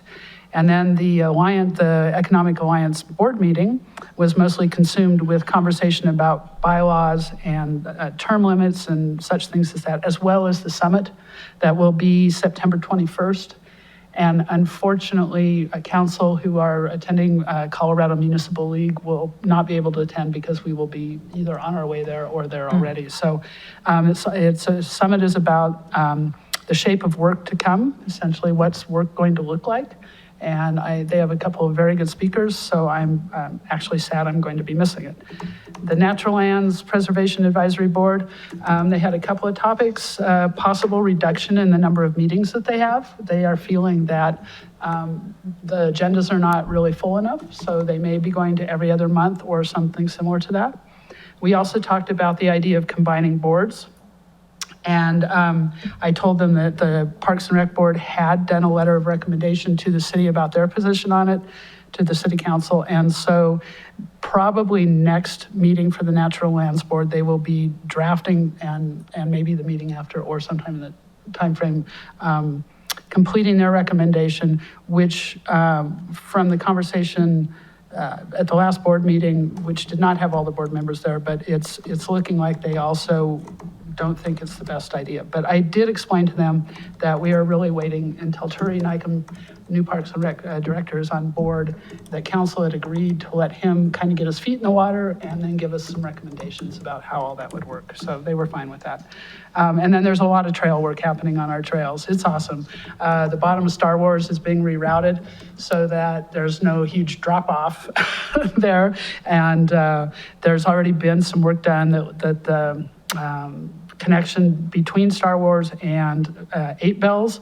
It's a totally different approach, so you're not coming down what used to be called Slime Gulch and is now called Perrins Gulch, and destroying the sidewalls of that canyon. And there's a lot going on in Overend Park as well as others, so that's pretty exciting. And that's all I have. I don't have any other reports and actions. Anyone else? Go ahead. I attended the Infrastructure Advisory Board meeting, and we had quite a bit of discussion. First of all, again, this can change. The meeting was last week, and with the weather, it can vary. But at that time, our precipitation was actually looking very good. They were feeling pretty comfortable. Lemon Reservoir was filling up. They'd had 2,000 acre footage over the past 3 weeks increase, so they were very pleased with that. We talked a lot about the College Mesa and the SEH report on the kind of projects that are going to need to happen, and some discussion back and forth of understanding if there's urgency around those projects and the value added of the redundancy that could be created. We talked at significant length about the Water Reserve Fund. The Water Enterprise Fund and the $17 million that's presently in the reserve, and understanding that Cynthia will be, from a finance point of view, coming with recommendations for what we should get to, what that should actually look like in time. We recognize that it may take several years to bring that down to an appropriate level, and that also we have capital improvement projects that we will need to address with our water treatment capability. So that led to a discussion of, obviously the finance isn't going to tell us what kind of capital projects we need to do and what we need to focus on. That'll come out of Allison's work and staff's work, and then also for the board to approve. So on that regard, the advisory board did approve all but, as I mentioned earlier, all but one capital improvement project or request for funding, which was the $1.3+ million going into operation and maintenance. And as I said earlier in the meeting, they've asked us to provide some rationale around why one is higher than the Parks and Rec is what they're applying. That we've discussed that earlier. We then went into a discussion of the budget and what that might look like, because again, it was our understanding that staff would present those ideas to them and they would have an opinion on it. And that was really around the rate study, particularly for water. And the rate study in the past has called for a 3% increase. We did not vote to approve that increase in 2019 nor in 2020. And the discussion was around, with a $17 million reserve, what is appropriate with regard to that? And that's a discussion that the advisory board will be looking to staff for some information, and then having a future discussion around that. I think the last thing We also talked about the interfund transfer right now, and I also know that Cynthia is working on that, our cost allocation and some rationalization around those costs. Right now, it's a pretty significant allocation, and if that's adjusted, again, that would only increase the reserve fund that's sitting in the Water Enterprise Fund. So those are some of the topics that we did look at. We also ended up talking a little bit about the Wildfire and Watershed Protection Fund, because that is very much a concern to them. And we raised the question of whether it would be appropriate to consider some amount, we didn't have a dollar amount, but to allocate some funding from the enterprise fund to do the mitigation in the Florida watershed area so that it's protecting our water source. So that was also a discussion point. It's an interesting idea. Do you have more? No, the other thing is that I will be going to the Colorado Association of Ski Towns meeting next week. And as you can imagine, the hot topic will be housing, workforce housing, and what other communities are doing. I will write it up and get it to council in advance of our September 2nd workshop on housing. Wonderful. Just so you know, I signed up for that as well, at least for the first day. Well, then that's a problem, because there'll be 3 of us there then. Oh. Because I had already talked with Mayor Pro Tem Noseworthy about attending, and so I had also planned on attending. I sent that email a week ago, maybe. Maybe, can we just? Yeah, I do think the issue you do need to determine is are your expenses covered? Because I don't think that's budgeted. Say again? Your expenses, I do not believe would be covered because I think it's only budgeted for 1 liaison. Oh, I told her that I would pay if necessary, so not a problem. Okay. Any other comments or reports or liaison reports? I have one from the chamber. We had a fast meeting this morning. They're still doing hybrid meetings. So it's interesting to see different approaches, but their Eggs and Issues event is scheduled for September 14th from 8 to 10 a.m. Just everyone, if you want it on the calendar, I'm sure we'll probably get an email, and I'm guessing staff will likely sign us up. But a couple things that will be important for that one. They'll have a report from the county clerk on voting processes here in La Plata County, because there's some issues across the state. So they want to clarify our processes here locally. On voting? Yes, voting, yep. The Chief Dowdy will be speaking about the 9R property purchase. They are suggesting that their policy as of right now for this is that if you're vaccinated, you're not required to wear masks, but it may adjust based on what happens. Business after hours is this Thursday from 5 to 7 p.m. at the Center for Innovation in the main mall. And Coffee at Home is the day after Labor Day with Karen Cheesy, the new superintendent for 9R. She's participating. So I wanted to make sure you guys had those dates potentially. Would you repeat the Eggs and Issues? Yep, September 14th. 14th, okay, great. 8 to 10 a.m. And the chamber, as we know, did do a survey for the Durango Fire Department purchase of 9R. And Jack will be sending that survey response to us soon, with a caveat that it's not statistically valid. And so, it is what it is. That's all I have for my updates, but I'll have an action later. But that's all for my liaison positions. Do you want to go ahead with your action? Do you want me to? Yeah, might as well. Okay. I just wanted to recognize city staff on the plugging in of our new fast charging station. And in particular, I really wanted to recognize Imogen Ainsworth and our city manager for making it a focus and a priority. This was a huge step in the right direction towards our sustainability goals, and we have a lot more work to do, but it's a step in the right direction. I was very happy to be participating with the mayor. It was a great event to be participating in because it was just a great day. Really felt like we were part of the movement in making this connectivity statewide. And I also wanted to thank LPEA for their collaborative partnership in making this happen with the city. So thank you to staff as well. And thank you to council by setting this as a priority and having a focus on sustainability and movement forward. So, you know, I think everybody deserves a lot of credit for that. We're moving in the right direction. I'm excited about it. I'm also really excited about our action tonight to join the Colorado Communities for Climate Action. This is a statewide organization that advocates on behalf of 38 municipalities statewide to work towards clean energy and energy efficiency and climate action. And they recognize that we're much more powerful as municipalities when we work together than independently alone.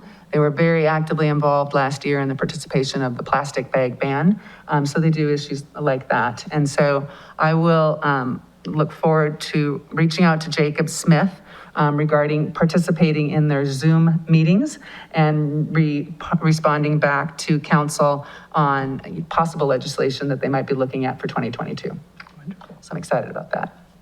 I wanted to add to your conversation about the charging stations because they are level 3, which are fast chargers, and there are 2 of them. So I just wanted to make sure everybody understood that. And it was wonderful to be able to use them. So thank you. Yeah, 20 minutes, right? Yeah, basically. Yeah, depending on the car, depending on the battery. So, yep, that's Mr. it. Bosmans, did you have? Yeah, I have 2 items. One is the update from the Parks and Rec, and the other one is an added, just item that I wanted to, and I emailed you guys about. The Parks and Rec meeting covered the capital improvement priority ranking, some funding for the Botanic Gardens, and the strategic plan, and an update on current projects. The OK Community Garden was a main topic, and the board asked staff to keep this, so the board decided to move this forward and get more information. And it was mostly how a community garden works, how many people, how you apply, and what the cost would be, how you prioritize, who gets a lot if there's more people than one. And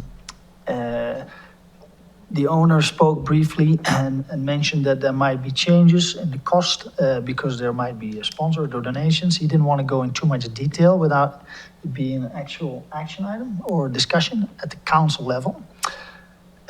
So, and this is where I'm leading to, it seems to me that even though this is a priority for Parks and Rec, they're getting caught up in the details, and it seems they're not getting past those details because they're trying to do it all, you know, how to manage it, how to pay for it, what the cost for is for it, and they will probably never get the cost structure clear unless council instructs staff, I guess, to at least reach out to the owner and say, what are we talking about? What are the new developments on donations or sponsors? And that brings me to my concern is that I think this community garden is a great opportunity. It's important, it's high ranked. It is an investment at an extremely low cost, at least half the appraised value, maybe less. It's important for a large group of our community. And if we don't at least take a first step of knowing what the price is, we're basically saying we will, I mean, I'll say it very bluntly, but I tend to do that. But it basically seems as a council, we don't support community gardens if we don't even want to look into this opportunity.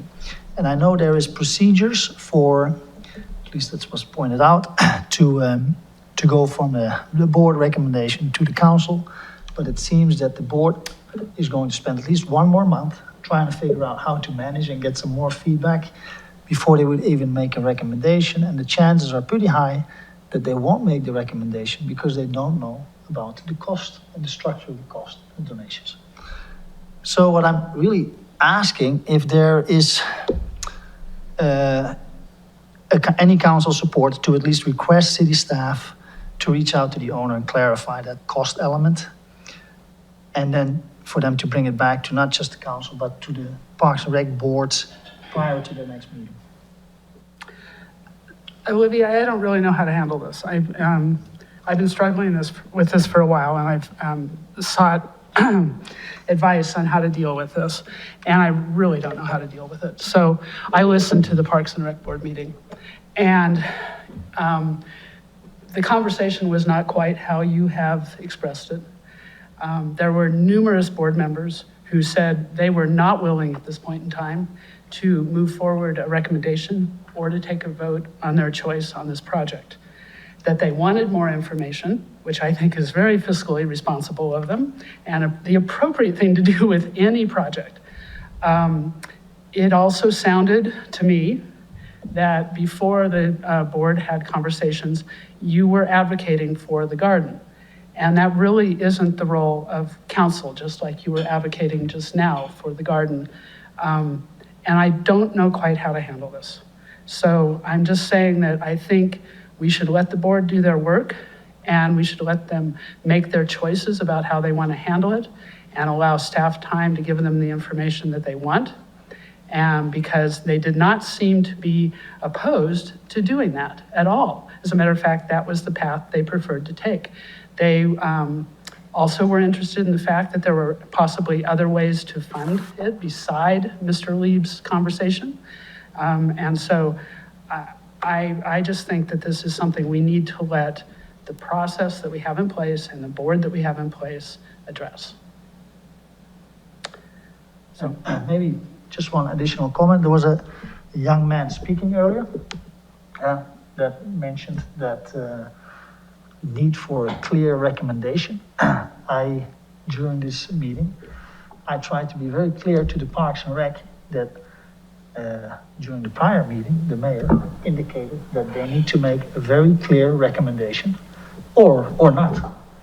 Either they recommend it to move forward to the council or not.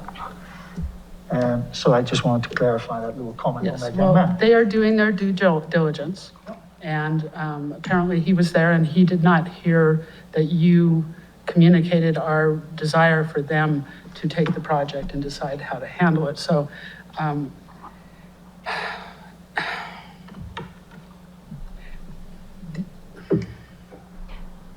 I'll jump in and say I believe the boards are set up and there's a process, and I'd like to see the process play out the way it's been set up. so did you have another topic that you wanted? No, I just want to, so that's two, and I assume, Jessica, Melissa, if you guys are of equal opinion, then that's the way it ends. It's not a problem. This is a 5-person board, and if It's the not majority- ending. The board has a path forward to discuss it. I'm just asking if it would be a part of a discussion, or at least for the city to explore what the price is. If that's not something that you guys support, it's okay by me. I'm just one of 5. I think he's asking for whether you support.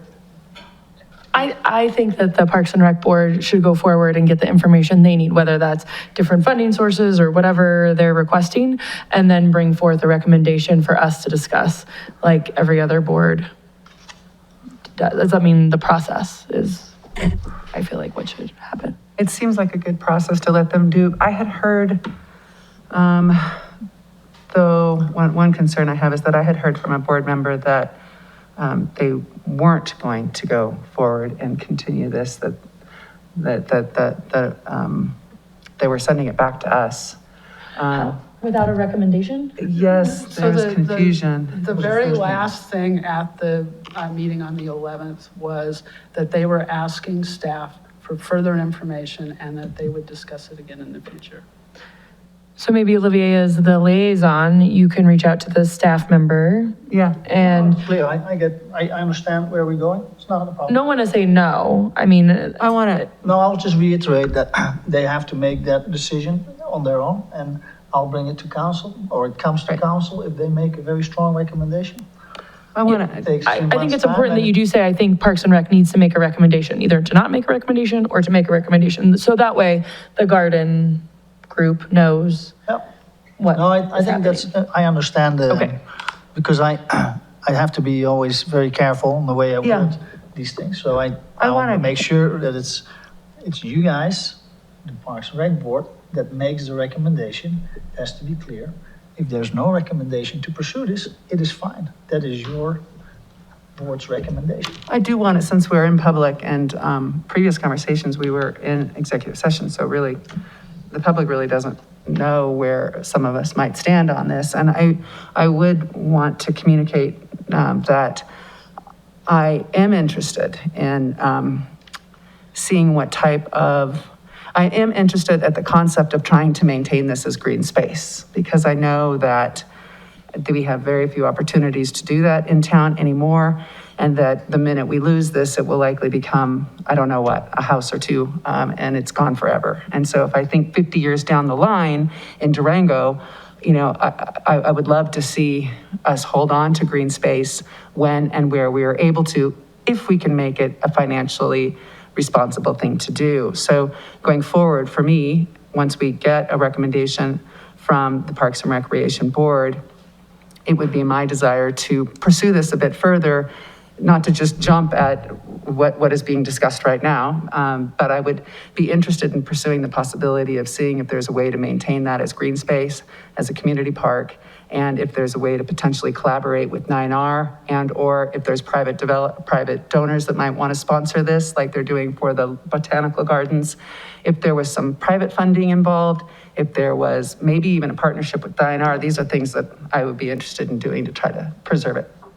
And I would like to make certain, Olivia, that you convey my thought in always addressing what is the highest and best use for tax dollars. I think we need to look at, and I raised this, and I think waiting 9 months for a study is not sufficient.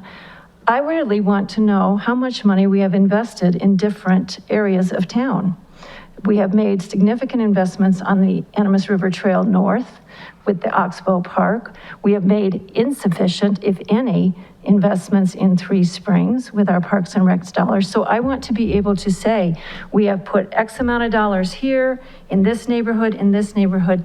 I also think it's very important that we make certain that not only are we geographically equitable, but we're also looking at income level of different neighborhoods, because they do have different income levels, and that we've been equitable in our allocation of resources for that. And then to Councilor Youssef's point, I do believe that all avenues should be explored in the sense of what other dollars could be provided, what is 9R's responsibility here if so many of their students are using it. And finally, are there other ways to accomplish community gardens that might be different, but still achieve the overall goal of having community gardens?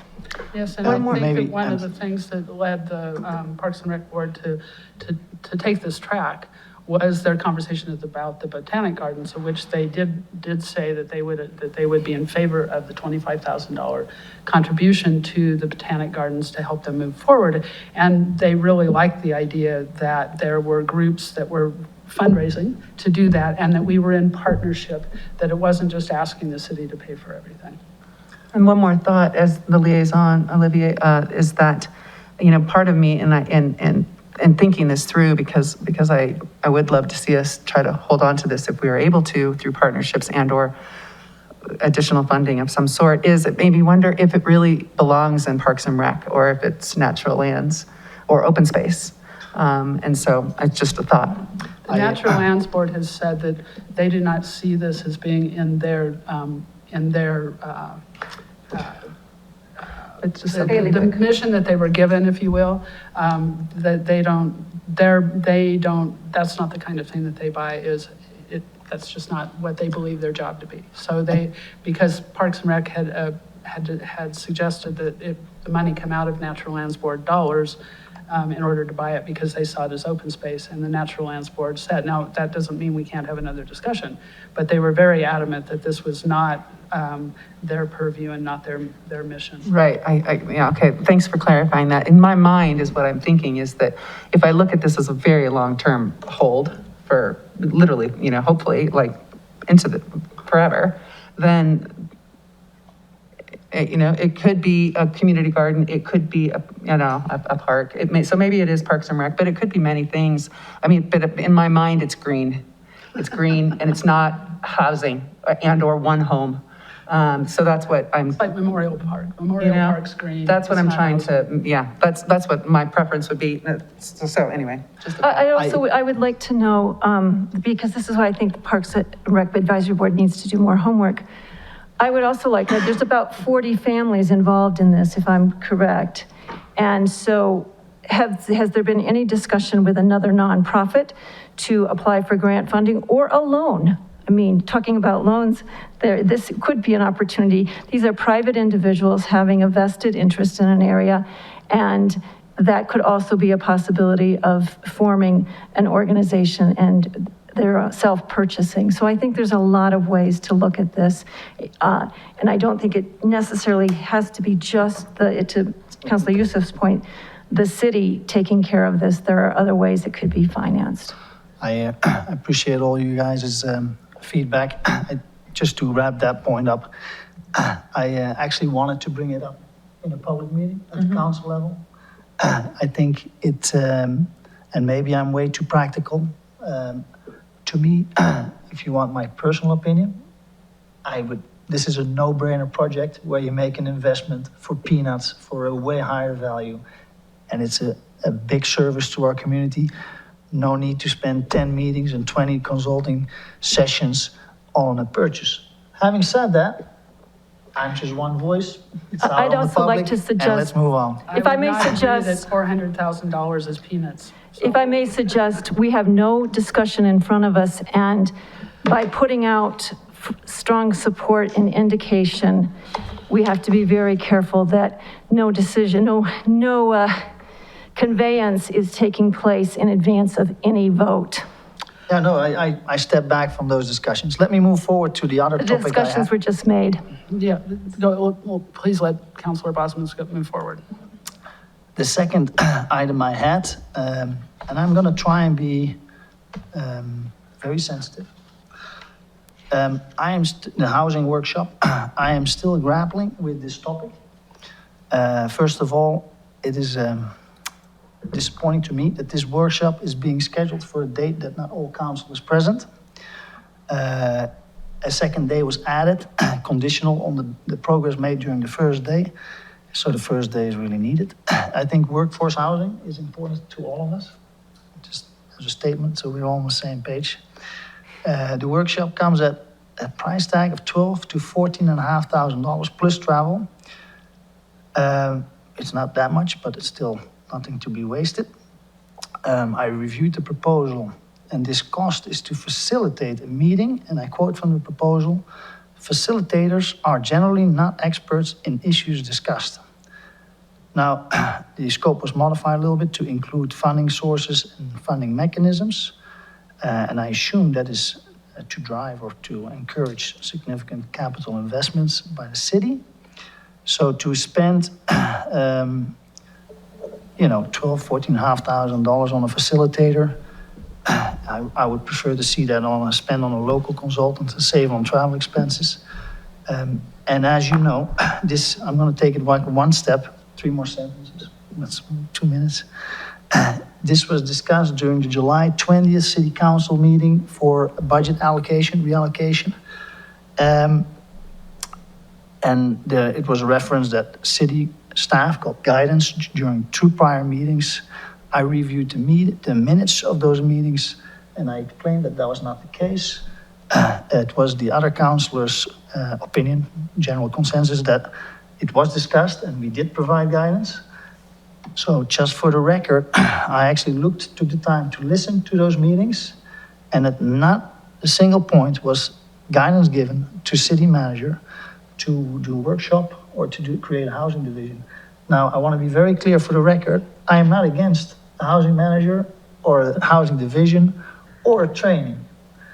What I would like to have is a proper discussion, public discussion, ideally, I'm just saying in an ideal world, and have a clear understanding of what the role is and the objective is from looking at the housing division, what is the role, what is the function, the housing manager, what is his focus? Because I tend to go back to the very basic. To create affordable housing, we have only so many tools, and I don't want to repeat them anymore, but this is my position. I just wanted to bring that up. You don't even have to comment if you don't want to. What is the word you just used? You were trying to be what? You were trying to be sensitive? Well, I think that was the word you used. No, hang on. the way you talked to staff a little while ago is completely disrespectful. The way you talk to me, Kim, women maybe in general, I'm not sure, completely disrespectful. We had a meeting about this that you were not in attendance for. When you give us, you are unavailable for 2 months, you are a city councilor. That is unacceptable. So yes, when we have to schedule something and you say you're unavailable for 2 months, sorry, not sorry. Like, become available. I sent out my whole calendar, right? Like, you can't say that you want to be there if you're not available for 2 months. Like, that's fair. Jose was given guidance by Kim. I remember her, like, do you have the guidance you need, Jose? It's in the tape. And he said, yes, I have the guidance I need. We all agreed on it. It's getting to the point now, Olivier, where, like, I'm sitting here listening to you berate our employees, and I'm like, I'll make a motion so this just stops because I'm done. Like, be respectful. Be respectful of your fellow counselors. Trust us. Like, know that we also have the best interests of our community at hand, because it's very condescending the way you talk to people. Over it, clearly. I would just like to say that 4 counselors provided direction to the city manager, and he actually, in his method of doing that, said, do I have support for this? So I think it's perhaps, it's odd that you don't reach that same conclusion. And the issue is, why would 4 have reached that conclusion and you not? And I think that's some self-exploration that might need to take place. Do you have any comments you'd like to make? Thank you.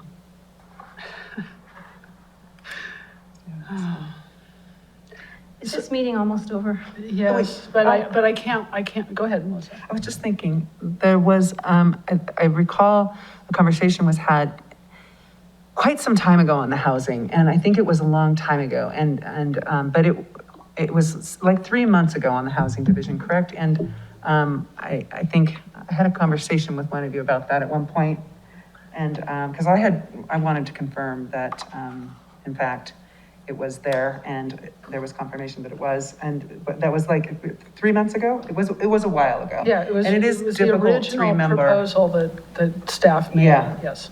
It's difficult to keep track of all of these meetings sometimes. And I would also like to say, Let Melissa finish, please. No, I'm sorry. Yeah, it's okay, go ahead, sorry. Counselor Bosman, you and I had a conversation, and you tried to say, well, I don't think the city manager received clear direction. And I said, oh, yes, he did. You know, here's my understanding. So I think we need to go back to your perhaps insistence that what you hear is absolute. And particularly when you're looking at 4 counselors who are in agreement. And so I really do think at some point, for the sake of efficiency, expediency, and collegial respect, you can't deny if 4 people are in agreement and keep returning to this.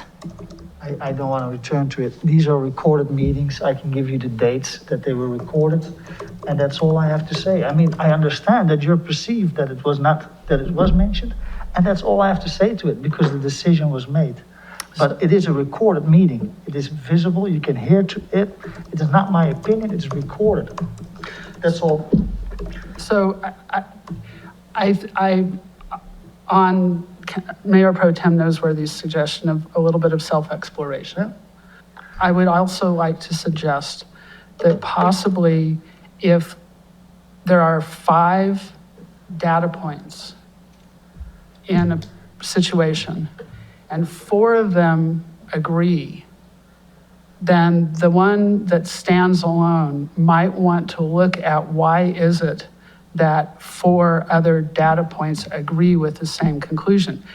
Now, it may be that you don't understand the conversation in the same way that the other 4 of us do. I'm willing to grant that. But this is something that's happening on a very, very consistent basis. And it concerns me deeply. Today, with the housing thing, I will agree with Councilor Buell that I don't think, you may not have said any words that were disrespectful, but the approach was disrespectful. And the idea that you could not stop saying we were getting a loan and we were going to be spending money on a loan when that had been very clearly stated that we were going for a grant. It was not a loan. And more than one person said that. But either you didn't understand that or you chose not to hear it because you kept repeating that it was a loan. And I think there's a problem here that is causing council to not be as effective or efficient or make as good of choices in a timely manner as we could. And I think it would be awesome if you could think about that and maybe discuss it with someone who could maybe balance your perspective on it. I'll think about that. Thank you. Thank you. This meeting's adjourned.